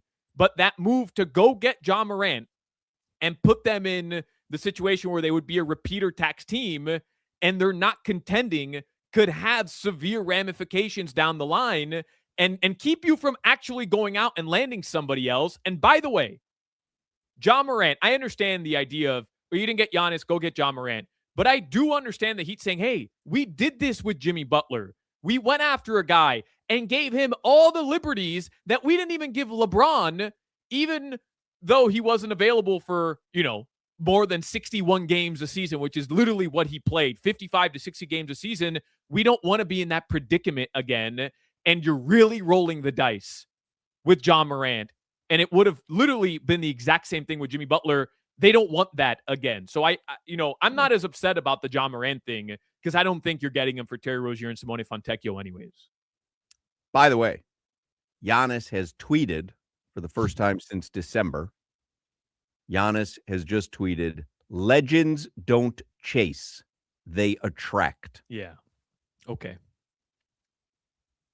To Milwaukee? Well, I love him. I love him, and I love that too. I over love him. that. Over oh, him. that's it? You're over him? You were ready to you were ready to throw yourself through the window here to get Giannis 2 seconds ago. I'm done. I would still throw myself through a window if Giannis was here. But I'm done with it because I've seen this story again. And we're going to see it again in the offseason. We know exactly what's going to happen because, legends don't attract or legends don't chase, they attract. Yeah, you know what you attracted? Chris Middleton. And you know what you attracted? Damian Lillard's literally his 2 worst seasons as a pro in the NBA. This exact same thing is going to play out again in the offseason. And guess what? He's probably going to be on Milwaukee to start next season. And we're going to be in the exact same situation. Mark the tape, Jimmy, a year from now, where he's unhappy with what the Bucks are doing, their inability to put pieces around him. And guess what, Giannis? You could have had your way. You could be on a title contending team. I like that Jimmy actually marked the tape. Jimmy, because it's digital, and if you hit like the M button, it creates a line on that digital waveform. But he didn't write anything down or whatever. So now this tape is just marked, but no one will ever see it again. But to his credit, he did indeed. Thanks, Damn Jimmy. right. He marked the tape. Good Jimmy, job, mark Jimbo. that tape that I just said. Can you mark that tape? No. No. I'd like you to mark the tape, please. Mark my tape. Yeah, mark this tape. Thank you. Triple mark. Appreciate that. Yeah. Mark it now for Crowder. Okay, I'm done. But Solana, to your point, where it's Giannis wants to be on a good team. He needs to leave. He has to make a decision. He has to be the bad guy. I'm not getting on your side, but if he wants to move, put your foot down with some players and get them to buy into Milwaukee. We've heard what happened with the big 3. It was D Wade that put the big 3 together. That's right. The banana boat. Giannis needs to put his hoof down and say, here's why Milwaukee's great. Here's why we'll thrive together. That's Hoch, what they're paying. Hoch, they're paying a player who's no longer on their team $20 million for the next 2 seasons after this year. But that's due to injury. Like that's not due to anything. No. I get it. They got unlucky with Dame. That's fair. Yeah. But I'm saying they're in a pretty bad spot, the Milwaukee Bucks. Put your hoof down and get in a better spot. But you can put as many hoofs as you want down. But when you're paying a player who's not even on your roster $20 million every year for the next 2 stop years. it. We're paying a player who was out there gambling all his money away. I mean, everybody's caught in predicaments. Just gave him 26-6. Put your hoof down.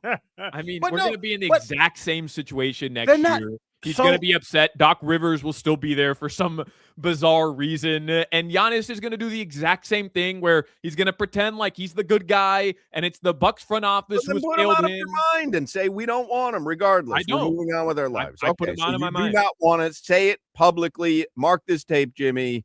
Say it publicly. You do not want Giannis on the Heat, and you will not support him nor the Heat if he comes here. I don't want him on the team, and I will not support him publicly. But say his name when you're saying it. You don't want Giannis on the team? I'm saying I don't want him on this team. No, I don't want the person's name. I don't want them on this team. And mark this tape. Jimmy. Mark the tape. Mark Jimmy. the tape. Mark this tape because this is important. This is crazy. Sure is. He doesn't want Giannis. Giannis. Let's get headlines here for the 4:00 hour. Brought to you by Doral Kia, home of the Pricito, our lowest price. Visit them at Doral Kia or DoralKia.com.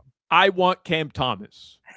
Well, you're gonna have an opportunity because the buyout market is open, and Cam Thomas is there. Chris Paul is in it. I mean, you can go get Chris Paul. I'm sure he's gonna get bought out. Where'd he go? Toronto?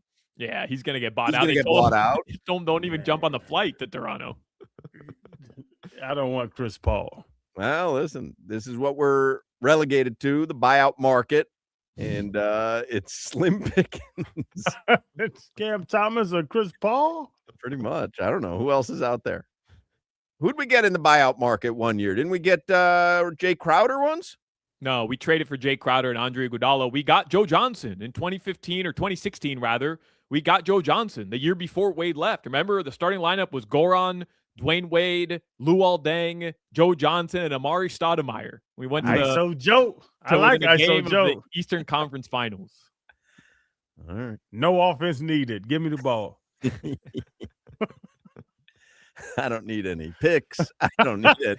Get from Just around give me the ball. Get from over here, Wade. Give me the ball. All right.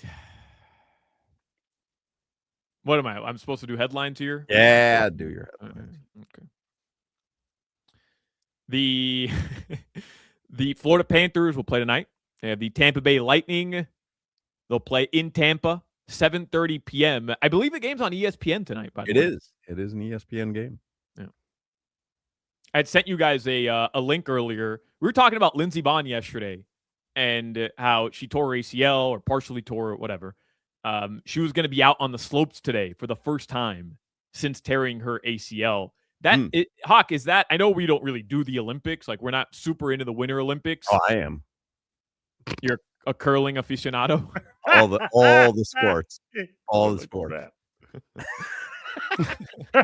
All the sports. But that's immediately like story number one going into the Olympics. Everybody's going to watch Lindsey Vonn on the slopes. Yeah, I don't know many of the storylines. I'll watch the hockey, of course, because we're going to recognize a lot of the players. So I'll watch the hockey, and there won't be any NHL going on. So that'll satiate my gambling needs for late night. Actually, afternoon, right? It'll be afternoon gambling, right? Yeah. Yeah. Oh, I'm excited about the Olympics when it's where is it? Milan. This is exciting because we'll have afternoon gambling. Let me handicap this as a ACL guy that had 4 ACL surgeries. She's not going to perform to a high level with her ACL torn. There's literally no chance. There's no unless I don't know much about skiing, and I find that hard to believe. I know about knees. I'm a knee guy. She's not going to perform at a high level with a torn ACL. I mean, this is Crowder's expertise, right? Skiing and knees. Yeah, you're right. Yeah. Buck Hill. Y'all want to go to Buck Hill? Yeah.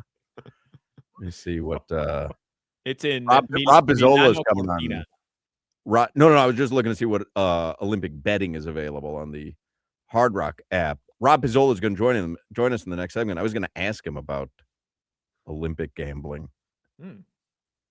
Let's see. You can gamble on like overall medals. All right, here we go. Alpine skiing, is that what it is? Is it slalom or super G or giant slalom? I love the giant slalom. They call me giant slalom in college. Oh, well, listen, I'm the only guy on this show that can find the super G.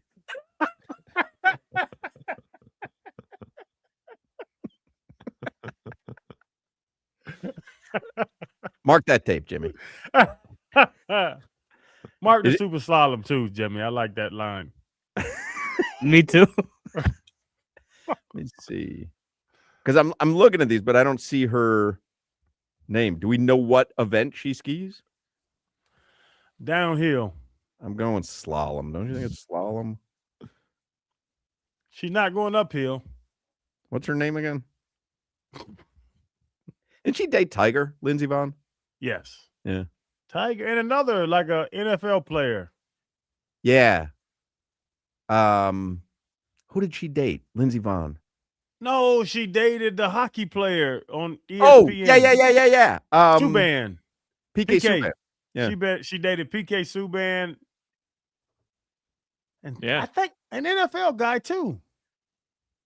Tiger Woods and PK Subban. She's got a type. Well, PK Subban and Tiger Woods aren't a type. That's two different humans. By the way, Hoch, I'm reading here. It's Super G. It's alpine skiing, Super G women. She's plus 700 to win. She can't win. She has a torn ACL. Yeah, I don't see how that's possible. She says she completely ruptured her ACL, by the way. Yeah. It's the instability of that. I think I can handicap this. She can't do anything that she used to do. But why, Crowder? She's not cutting. She's not running. She's strapped into some skis. She can have a brace on her knee to keep it stable. And she's actually, using quad strength. For Super G, you keep all your weight on the poles. You don't even have to use any weight on your legs. You don't need legs? That's correct. On Super G, you literally I have no idea.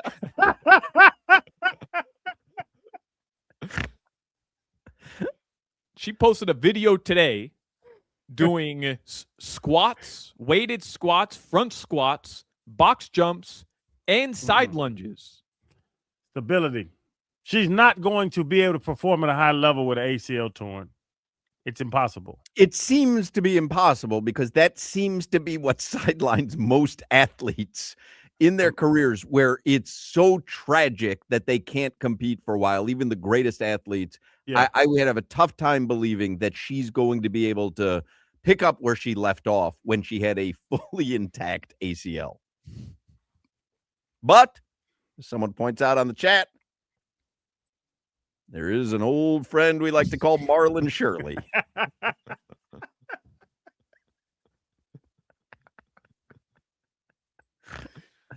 I can't put money on old Lindsay.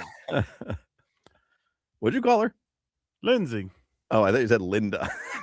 I said I can't put money on Linda. She's doing the women's downhill.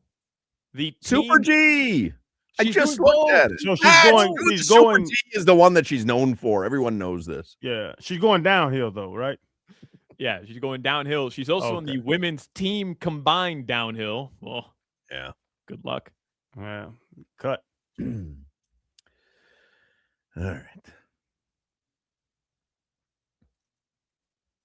Well, that's your Milano Cortina Olympic update. All right. We'll do that every day when the opening ceremonies are tomorrow. Should I mark this? Yeah, mark that, please.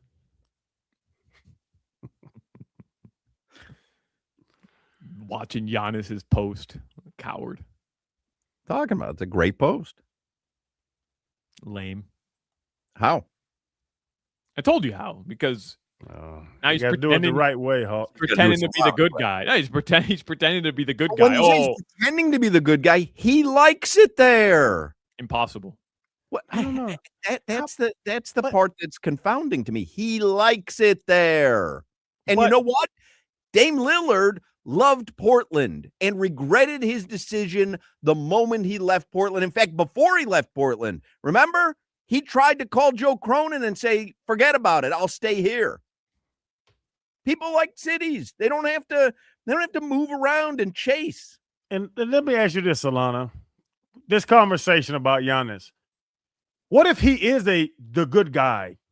Well, it's not him trying to act a certain way. He's literally being a good guy. Yeah. He doesn't want to upset people. That's not his personality.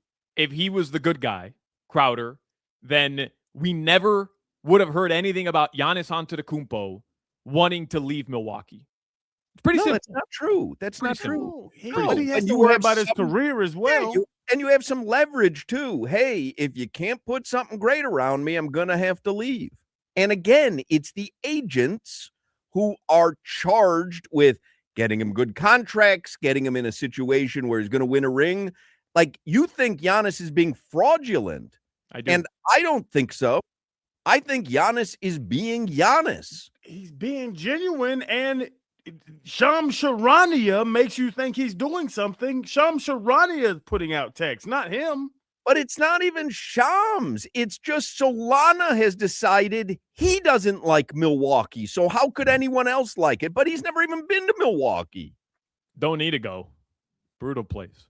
Buck Hill is in Minnesota. Right. That's not Milwaukee. Well, what do they have in Milwaukee? Beer? They've got beer. They've got cheese, bratwurst. They have beer everywhere, though. I've never been to a city without beer. Well, it's better in Milwaukee. Chicago Bulls have just tweeted out, "Welcome to Chicago, young bull, Colin Sexton." Didn't he How whoop the Heat? How am I going to watch a Bulls game with no Vooch, no Kobe White, no Kevin Herter, no Ayo DeSumo? This Buzelis is going for 30 a night, Jack.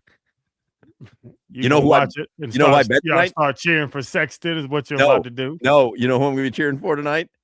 Patrick Williams, who believes now that this team is him. I bet Patrick Williams over 11 and a half points tonight because he now is thinking to himself, finally, it's my chance to show what I We can made some moves. Yeah. I got you, coach. I'm back, baby. I'm back. I'm Patrick Williams, and I'm back, baby.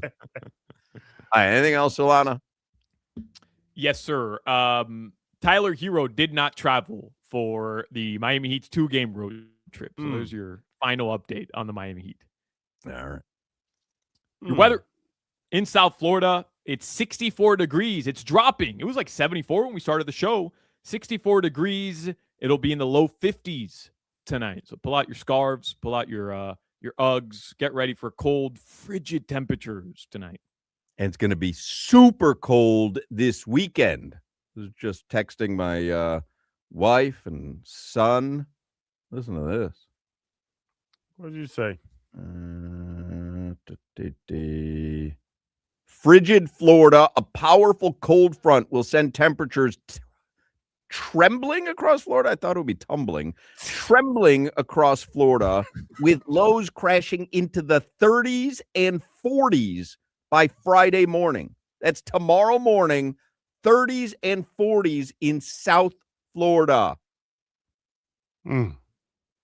I don't like this. This has been way too long. San Francisco, lows of 53, highs of 72 for the rest of the week. Yeah, it's gonna be like pretty decent, I guess, for the Super Bowl. Been nice out there. You're walking around in like shorts and a t-shirt. Man, it's a lot of bums and drug addicts in San Francisco. Yeah, that's what it's known for. I'm surprised. The people are stuck on the road, you know, the ones that get high and just sit there and stand in one place. Yeah. A bunch of them. What did I tell you? What's that? Head on a swivel.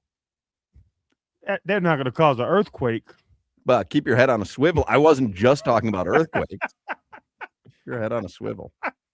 All right, Rob Pizzola is going to join us in the next segment. We will talk some Super Bowl gambling with him, and we'll see what he thinks of Lindsey Vonn at plus 750 in the Super G downhill women's slalom.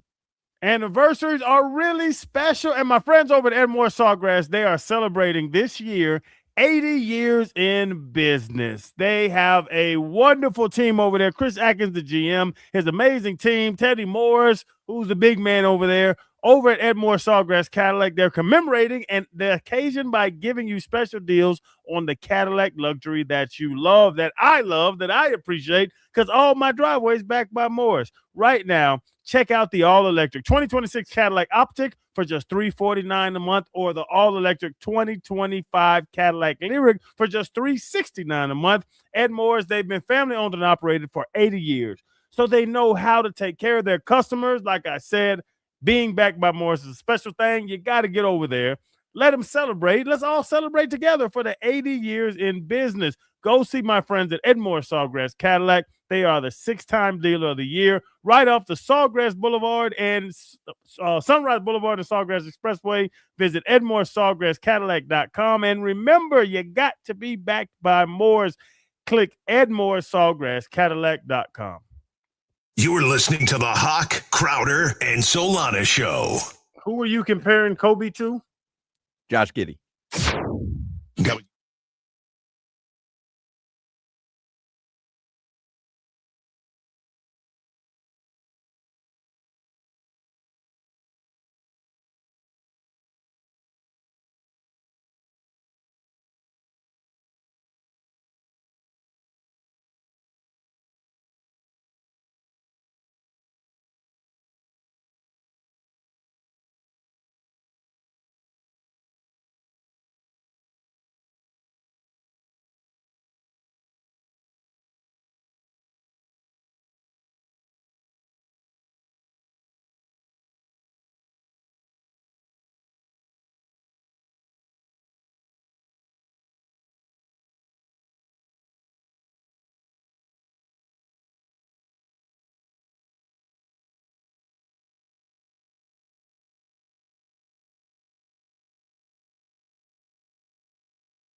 Ah, yeah. That is the sounds of Rob Pizzola swaggering onto the show. Rob Pizzola is a professional sports bettor based in the lovely and cold nation of Canada. The founder of the Hammer Betting Network. You can catch him hosting Forward Progress on YouTube and all other major podcast platforms. And nobody knows more about sports gambling and betting markets and analysis and weekly matchups. And there's only one weekly matchup really left. Then Rob Pizzola. Follow him on Twitter at Rob Pizzola. Hello, Rob. Hello, Mark. He is on the Toyota of Hollywood hotline, I should mention as well. Crowder's in San Francisco for the Super Bowl. What did you just order up to your room there? I saw you bringing some food over. Asia just got me a crepe. There you go. At least now, is it a sourdough crepe maybe? So it's San Francisco style? Is it a sourdough crepe? She doesn't know. We just creped it up. He's been in San Francisco for 4 nights now. 2 of the nights, instead of going out and enjoying the local delicacies, the seafood, the sourdough, 2 of the nights he has stayed in his hotel room and Uber Eats in Wingstop. To each their own, I would say. Listen, I've not been to San Francisco for very long. I was just in and out for 1 day. So but I hear it's maybe not all it's, there's a lot of drugs potentially on the streets in San Francisco. You get into some bad parts of the city. You're wearing the wrong colors, maybe in the wrong area of the neighborhood. And so, you know what? Sometimes staying in your hotel room, that could actually be the professional move. Right there we go.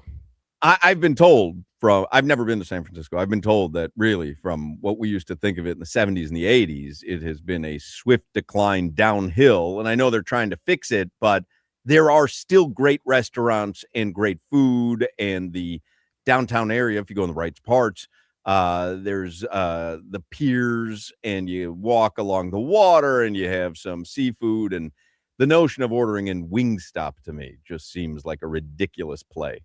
Would not be my first selection for sure when you have that amount of cuisine around you. It's like the closer. It's like what Mariano Rivera. Like you can call it Wingstop at any time, and they're about to get the job done.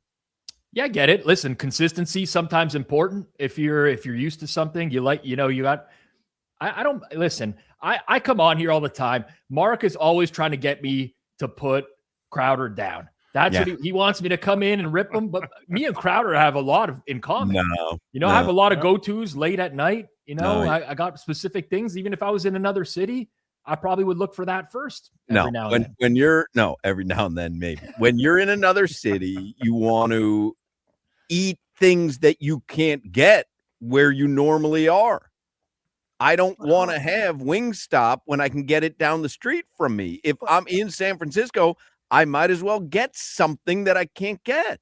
Hawk, but we don't live in Loving-Tucking, Kentucky. We live in Miami. We can get everything we want. Exactly. What's the difference? Sourdough bread. Nope. No, you cannot. I'm sure if Crowder wanted a sourdough bread, he can get something similar. There we walk around Ghirardelli Square. You can't walk around Ghirardelli Square in Miami. Doesn't exist.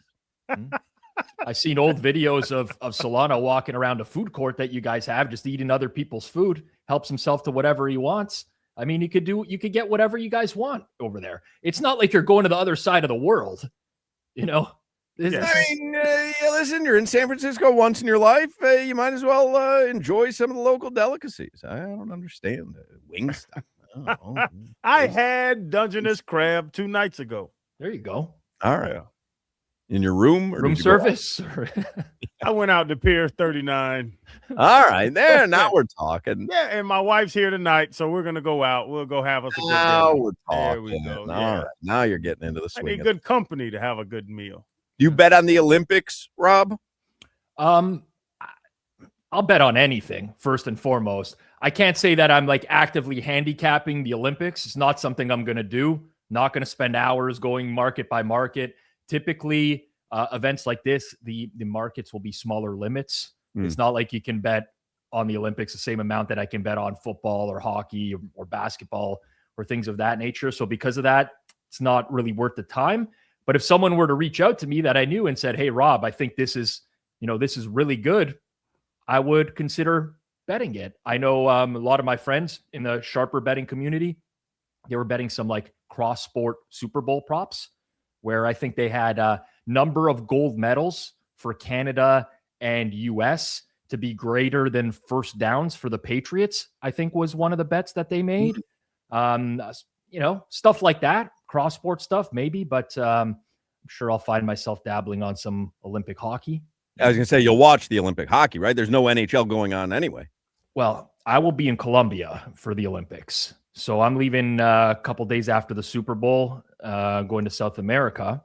Jimmy, can you check real quick and see if there's Wingstop in Colombia? Because I know Rob likes to keep it consistent. Yeah, definitely. In when I'm in Cartagena, I'm going to be ordering Burger King. That's for sure. You're going to Cartagena, Rob. He's kindred spirits with Crowder. They have a lot in common. So get you some Wingstop, Rob. Don't let him do this. Jimmy, make a list of fast food places, American fast food places. See if they have a Tim Hortons. Yeah, listen. It is kind of peculiar that you would order Wingstop 2 times in San Francisco. I mean, just one of the things you are a truth teller. Stop trying to kiss his ass. Tell him, Rob, it's bizarre behavior. There's one thing I really don't like in life, and that's siding with you, Mark. It's almost like I just don't want to do it. I could see you teeing me up like you. Always right though. It is a little odd. It's more than a little odd. I like wings. More than a little odd. Super Bowl. What do you got for us in the Super Bowl? Do you have an actual side, or are you more I know you bet a ton on the Super Bowl. We love the crossbar story from a couple of years ago. I know you don't love that story. But what do you have that you would share with us? Oh, I got lots of stuff for the Super Bowl. So side and total, not really my jam for Super Bowl, especially we're 2 days out. Some of these books right now, I'm looking at limits, like you get $150K per bet on the side or total of the Super Bowl. So they feel pretty confident in the number as it stands right now. I don't think that anyone betting the side or total at this point is going to find some great value or anything like that. I'll talk about maybe some angles that I've played that are still available now from a props perspective. So I like Ramondre Stevenson in the receiving game for this particular game because of just the style of defense that the Seahawks play and that they've played all year, which is they give up a lot of passes to a lot of targets to opposing running backs because they play a lot of too high safeties. They try to keep everything in front of them. They don't want to give up the deep play.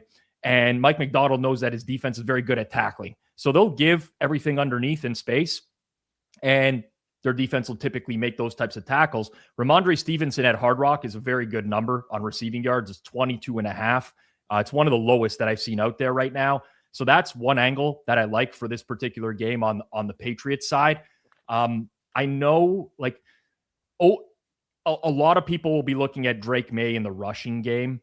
I'm waiting till the absolute last minute to bet back the other way on Drake May rushing stuff, particularly rushing attempts. I like betting Drake May under 6.5 rushing attempts. You can get like plus 120 on that particular one. And, again, it's not going to be popular. Drake May, 2 of 3 playoff games, 10 or more rushing attempts. Here's the thing with Seattle. They don't really give up a lot of rushing attempts to quarterbacks. And this includes them leading for the large majority of the season. And when you're leading, typically quarterbacks on the other side are more willing to take off with the ball. So the fact that they've been leading so much and not giving up quarterback rushing attempts, I mean, 3.5 attempts per game. It's the 6th lowest in the league that they give up. And then you look at their schedule. It's not like they faced statues in the pocket all year long. I mean, they've played Brock Purdy 3 times. They played Bryce Young. They played Cam Ward, Jaden Daniels, CJ Stroud before he had his concussion when he was actually running the ball, Trevor Lawrence, Baker Mayfield, Kyler Murray. Like, you look at their schedule this year, they played a lot of quarterbacks that are mobile and they contain them. The only 2 quarterbacks that ripped off more than 6 carries in a game were Bryce Young and Jaden Daniels. The theme of those 2 games, well, Jaden Daniels, the Commanders are down 28-0 in the second quarter. Seattle's just playing soft the rest of the game. They gave Jaden Daniels everything underneath. And the game against Bryce Young had 54 passing yards. He couldn't do anything in the drop back passing game. He had to use his legs. I think this will be a little bit different.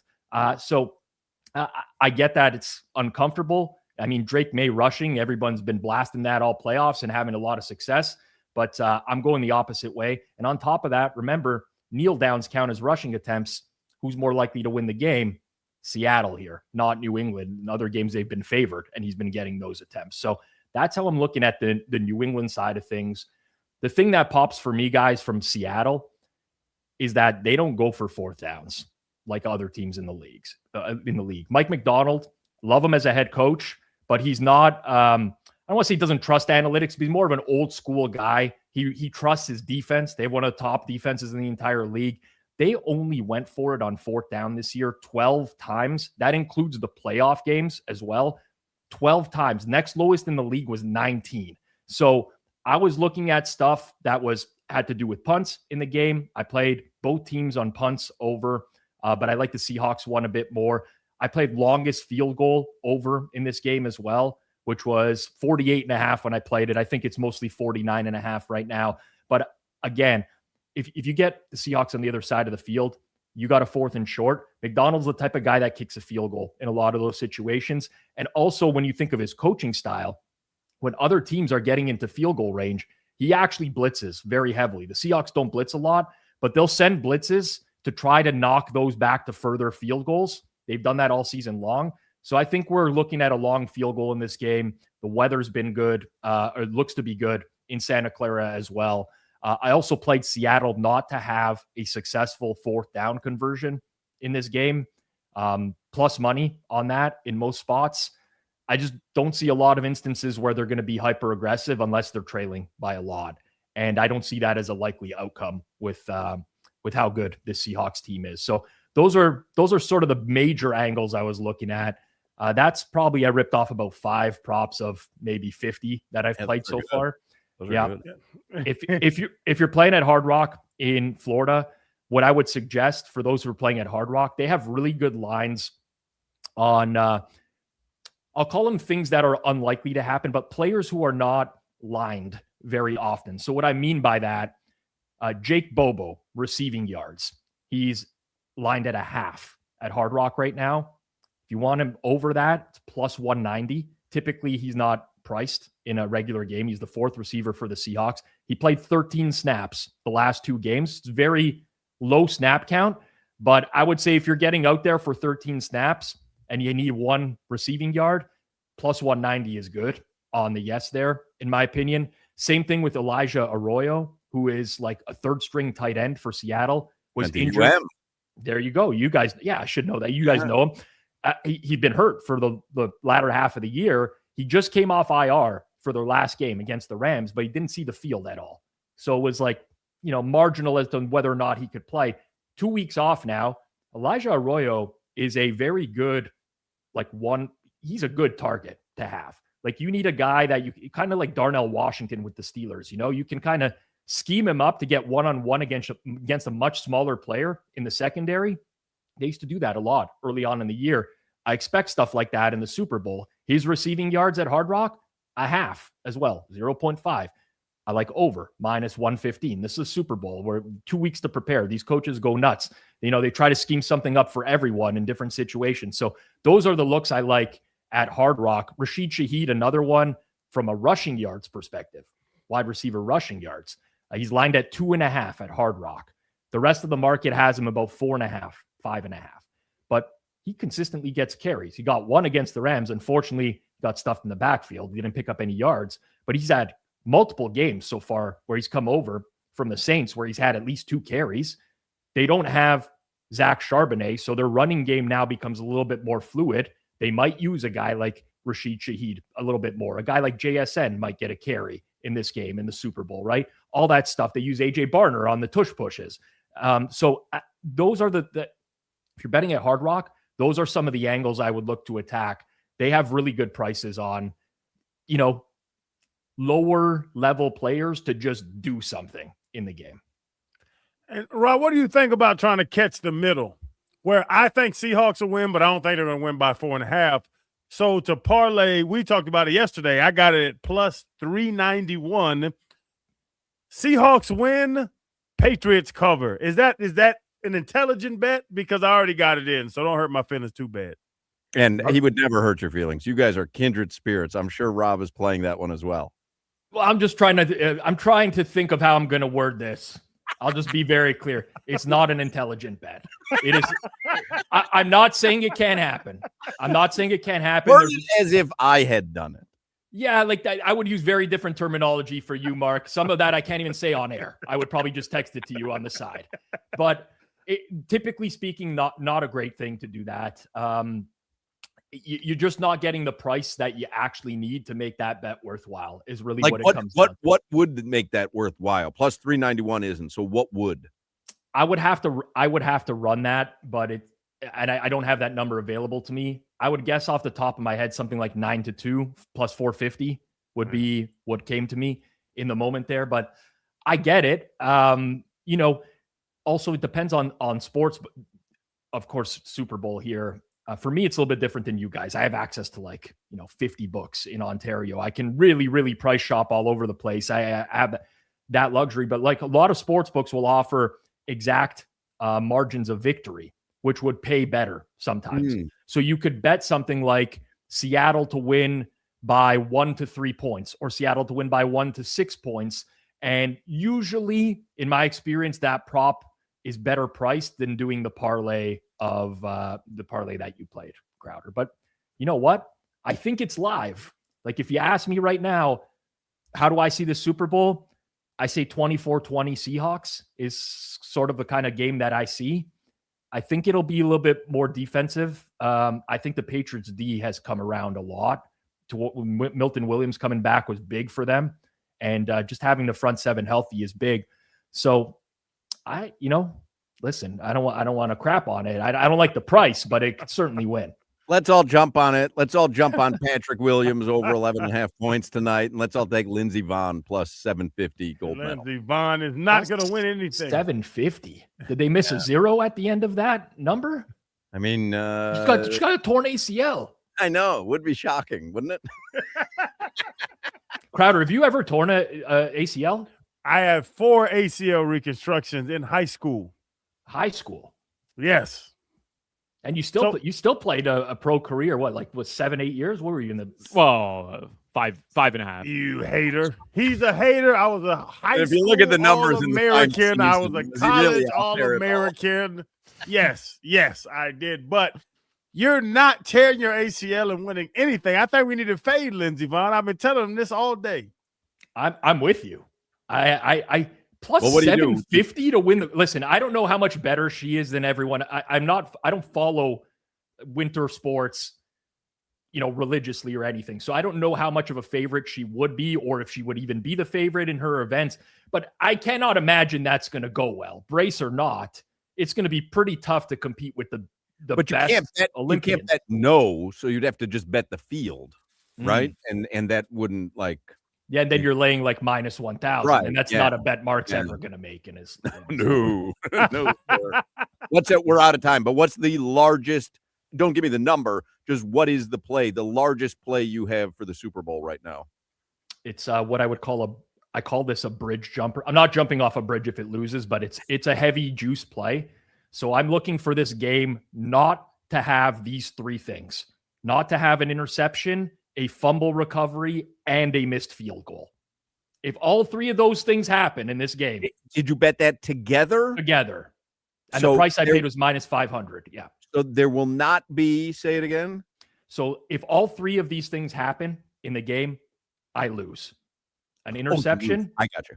A fumble recovery, and a missed field goal. If all 3 of those happen, maybe the trip to Colombia, it might be a permanent residence at that point. I might have to move to South America. So the killer would be when it hit the crossbar, in the first couple of minutes, someone misses a field goal in the first couple of minutes. That would make me sweat quite hard for the rest of the game, because I think interception is likely to happen with the 2 quarterbacks. Right. What's the one that you're pretty missed field goal is the least likely? I want to say is. You might, I think we'll see a lot of field goal attempts. It's scary, but for all 3 of those to happen, at minus 500, again, I'm talking price here. I think that's badly mispriced. And I don't mind playing those. I mean, I've made a living off of playing stuff like that. So man, lives a life that I can only dream of. And I see Jimmy in the private chat, by the way. Wingstop operates in Colombia as well. How about that? How about that? I'm not going to Bogota, though. I will not be there. So. But I mean, you're a gambler. You just told us you have a bridge jumper for Sunday. You're a gambler. Crowder likes so much consistency. He's ordering Wingstop via Uber Eats while he's in San Francisco. Locked in. Yeah. Locked in. To each their own. Rob He was an All-American in high school. Let him do what he wants. I was an All-American in high school, Rob. Don't listen to Solana. He was indeed. I could tell you a little bit about his high school, though, if you want to know. I think I could have been an All-American at his high school. He went to a performing arts high school. Don't let him tell you any different. Me and Usher were at the same school, Rob. You know what? Don't let these guys put you down, Crowder. Man. Thank you, Rob. That is a feat no matter what. All-American is a feat no matter what. All right. Except maybe from that particular high school. You see how they do me, Rob? Follow Rob on Twitter at Rob Pizzola. He is honestly the best. And you can follow the Hammer Betting Network as well. Watch them on YouTube. Thank you, Rob. All right. Thanks, guys. Good luck on the Super Bowl. Thank you. You too.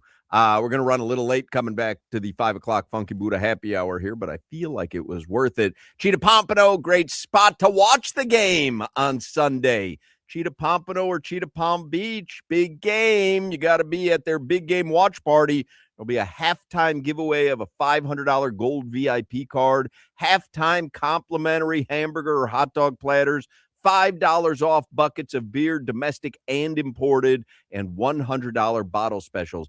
That is Big Game Sunday, this Sunday at Cheetah Pompano or Cheetah Palm Beach. You want to make sure you get there, spend the day there, watch the game there, have the time of your life on Sunday. For all the details, just go to cheetahsofl.com. You're listening to the Hoch, Crowder, and Solana Show.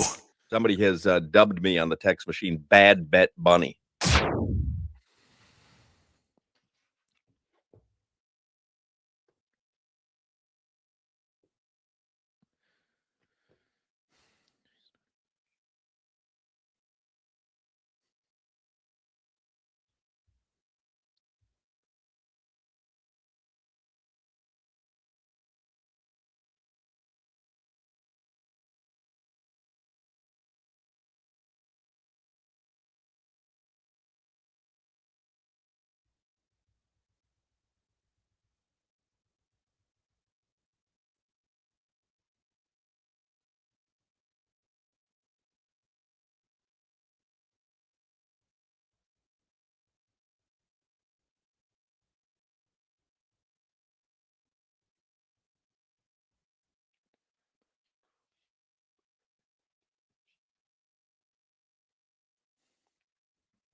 Yeah, a little you too.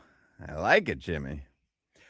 All right, 5 o'clock hour is the Funky Buddha Happy Hour, brought to you by our friends at Funky Buddha Brewery. Is there some sort of weird joke going on now that I wasn't aware of? Solana all of a sudden is wearing a suit and tie, and Asia's laying in the bed behind Crowder. Is this like a Saturday Night Live skit has happened? While Saturday Night Live skit has happened. They just said, "Oh, they could see me." During the commercial break, all of a sudden, Solana's wearing a suit and tie, and Asia's just lounging in the bed behind you. Yeah, but that suit and tie is way funnier than just laying in the bed because that little ashy tie is ridiculous. What are you talking about? This is a Windsor knot, brother. Bro, 5 o'clock hours, the Funky Buddha Happy Hour. You can watch the big game Sunday at Funky Buddha in Oakland Park. You can watch Panthers game tonight at Funky Buddha in Oakland Park. Perfect spot. And it reminds me, with Crowder eating Wingstop, that KC, one of the owners there, his wife, Melissa, is making us all sourdough bread loaves this weekend. Yes. That little taste of San Francisco right here in South Florida. I just need to know how many insurance policies Solana sold in the last 10 minutes, 20 minutes.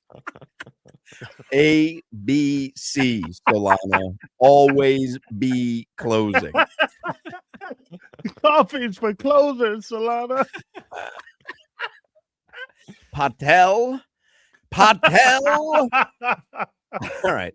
I did put in during the commercial break Jake Bobo over 1/2 receiving yards at plus 155. I also put in Elijah Arroyo over 1/2 receptions at minus 105. So let's bang through some headlines here so we can get back to Super Bowl talk, because nothing happened with Giannis, and so we can be done with that. And as Mike Cunio has pointed out on Twitter, well, the offseason idea might even be out the window now as well, because Giannis tweeted out, "Legends don't chase, they attract," which would lead everyone to believe he's happy in Milwaukee. He's going to surround himself with winners there.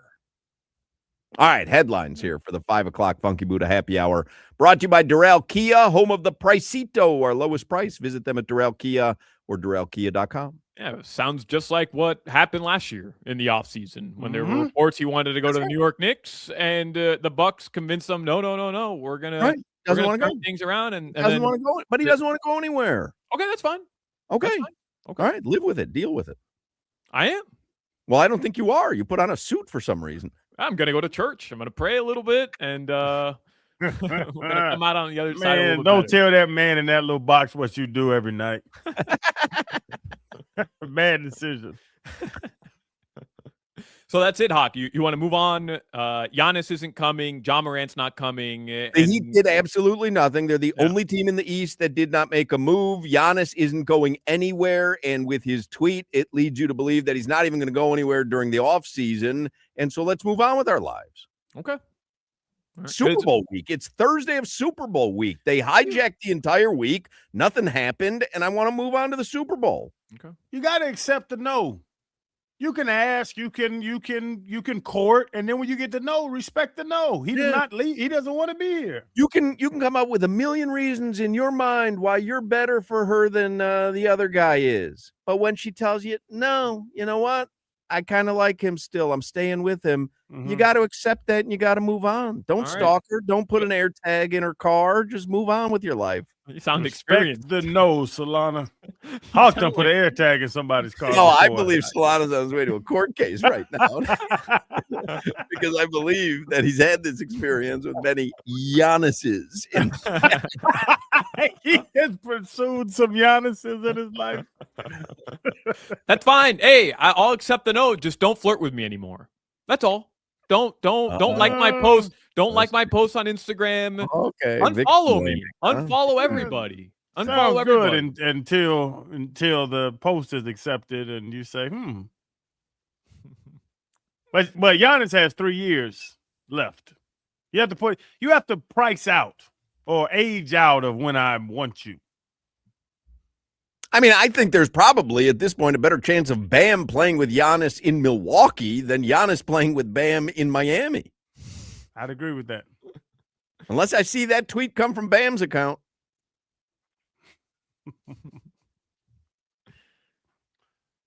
Hey, we didn't mention this, but our show was honored by Barrett Sports Media. We were that's why you're wearing the tie. You want to clip this video and post it on social media, and you want to be the host of the show that's wearing a tie. Yeah, fix that tie. Listen, man, we saw your raggedy ass ties when you were on the Dolphins pregame show during preseason a couple of years ago. This is a much, much more fitting tie. All right. Why the knot so big? It's a Windsor knot. But you don't have a Windsor neck. You have a little child neck. Need a Windsor neck. Pull up the Windsor knot. Oh, it's between this and the ascot, and that didn't go well either. So, no, Solana's on the call tonight. Where are you on the call tonight? FIU women's basketball. They're going to play. Where can we watch you? Western ESPN? Kentucky on ESPN Plus. All right, you look good. I'm just teasing you. He You does look good. look good. Put an undershirt on, though. No, nips out. Hey, Hoch, since we're speaking about wardrobe, what's up with your hat? That looks like a Jimmy hat if I've ever seen one. It's just I don't know what color it is. I can't tell exactly what texture. I love this hat. is. I bought this hat at a gas station on State Road 60 driving to Tampa to visit my son. I wear this one and that black one. I walked into this gas station. I said, that's a great gas station lid right there. No logos. Don't know what the color is. $7. I said, give me one in every color. It's like it has built-in sweat stains. Yeah, there's the sweat stains. Yeah. But I love this hat. This is it. I'm not even joking. A gas station, the one at Yeehaw Junction. I think it's a Pilot. Yeah. The one right at Yeehaw Junction. I bought 2 hats there. Because Crowder, I've been staring at this for 4 hours now, or 3 hours. I can't tell if it's orange. I can't tell if it's like a dark khaki. I can't tell. I think it's more like a maroon, isn't it? No, it's orange. But like you said, the sweat stains are crazy. How much working out have you done? Yeah. Well, I sweat a lot when I walk. That's a nasty little hat. Yeah, I love this hat. We were named one of the top 20 major market sports radio afternoon shows by the Barrett Media website. I mean, we barely cracked 20, but we were 19 out of the 20 honored. Yeah, we appreciate you dressing up for the honor. You'll accept the award in our honor. Got the little tie on.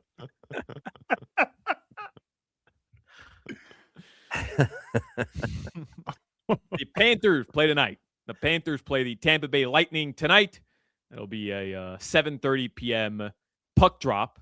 Hey, if Lindsey Vonn is going to be out there doing the slalom and the Super G with a torn ACL, then what the hell is Barkey waiting for? Let's go. Let's go, Barkey. Get your ass back on the ice. Goldie kind of made us feel yesterday like he'll be back quicker than you would imagine.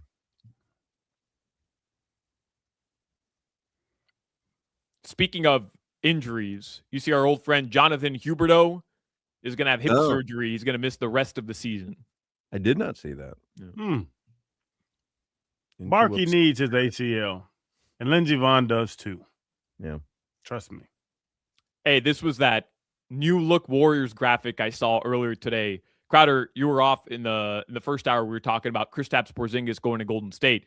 Here's the new look Golden State Warriors according to ESPN. Steph Curry, Brandon Pajemski, Draymond Green, Al Horford, and Kristaps Porzingis.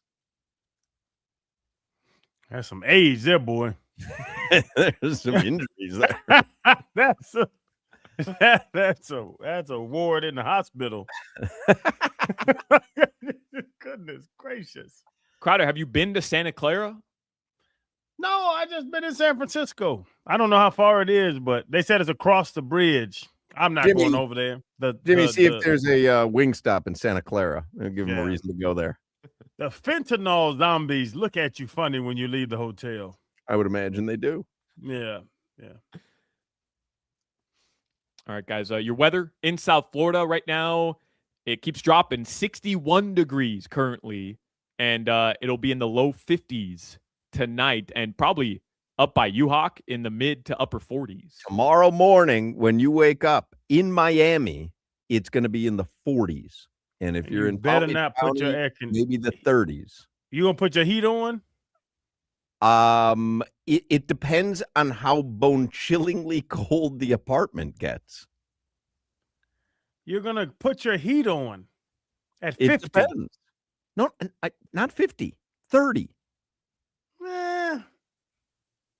I'm not putting the heat on tonight, but if I wake up tomorrow, it's 30 degrees and the house gets colder and colder throughout the day because it's 30 degrees. Why should I be uncomfortable? Don't be uncomfortable. Put some socks on. Put a little sweater on. I like being barefoot. Get a little whoopee. Doesn't make me any more comfortable. Whoopee warms you. Doesn't make me any more comfortable. It does. All right, Gino Torretta. We're talking Super Bowl. Gino Torretta. He knows San Francisco. He can set you straight. He's going to join us in the next segment. Y'all got to go to Tootsie's. I've been going there since 05. I'll go there till 2045. It's the largest strip club in the entire world. You got to head to Tootsie's. Open from noon to 6 a.m. every single day. That's 18 hours of delicious food. They have food specials every day, $100 bottles, half-price drinks every single day till 8 p.m. They have 2 levels of entertainment, complete restaurant. And I'm not talking about a guy with a frying pan. I'm talking about steak and lobster and shrimp, the chicken wings. You have to try the chicken wings. Hot lemon pepper is my favorite. They have a large sports bar in the back that has pool tables. You just got to hood at Tootsie's. If somebody's coming to town, head down there. If you have a couple hours in the middle of the day, go to Tootsie's, grab you something to eat. You will enjoy yourself. Football, baseball, hockey, soccer, MMA, UFC. If you have a time to get over there, you want to see a fight, want to see a game, head over there. And if there is a break in the action, there's going to be a beautiful entertainer on stage. They've been doing it for years, dozens of stages in Tootsie's. Head to Tootsie's Cabaret. You got to get over there. If anything at Hard Rock, it's right there, right next to Hard Rock. Pre-game, post-game, beat the traffic, both sides. Go over there and tailgate at Tootsie's, and Tootsie's Cabaret is where you have to be. TootsiesCabaret.com. Go to that website for more information. This is Hoch, Crowder, and Solana. Jimmy, you know how to make a hot tea? No, I do not. You know the ingredients of tea.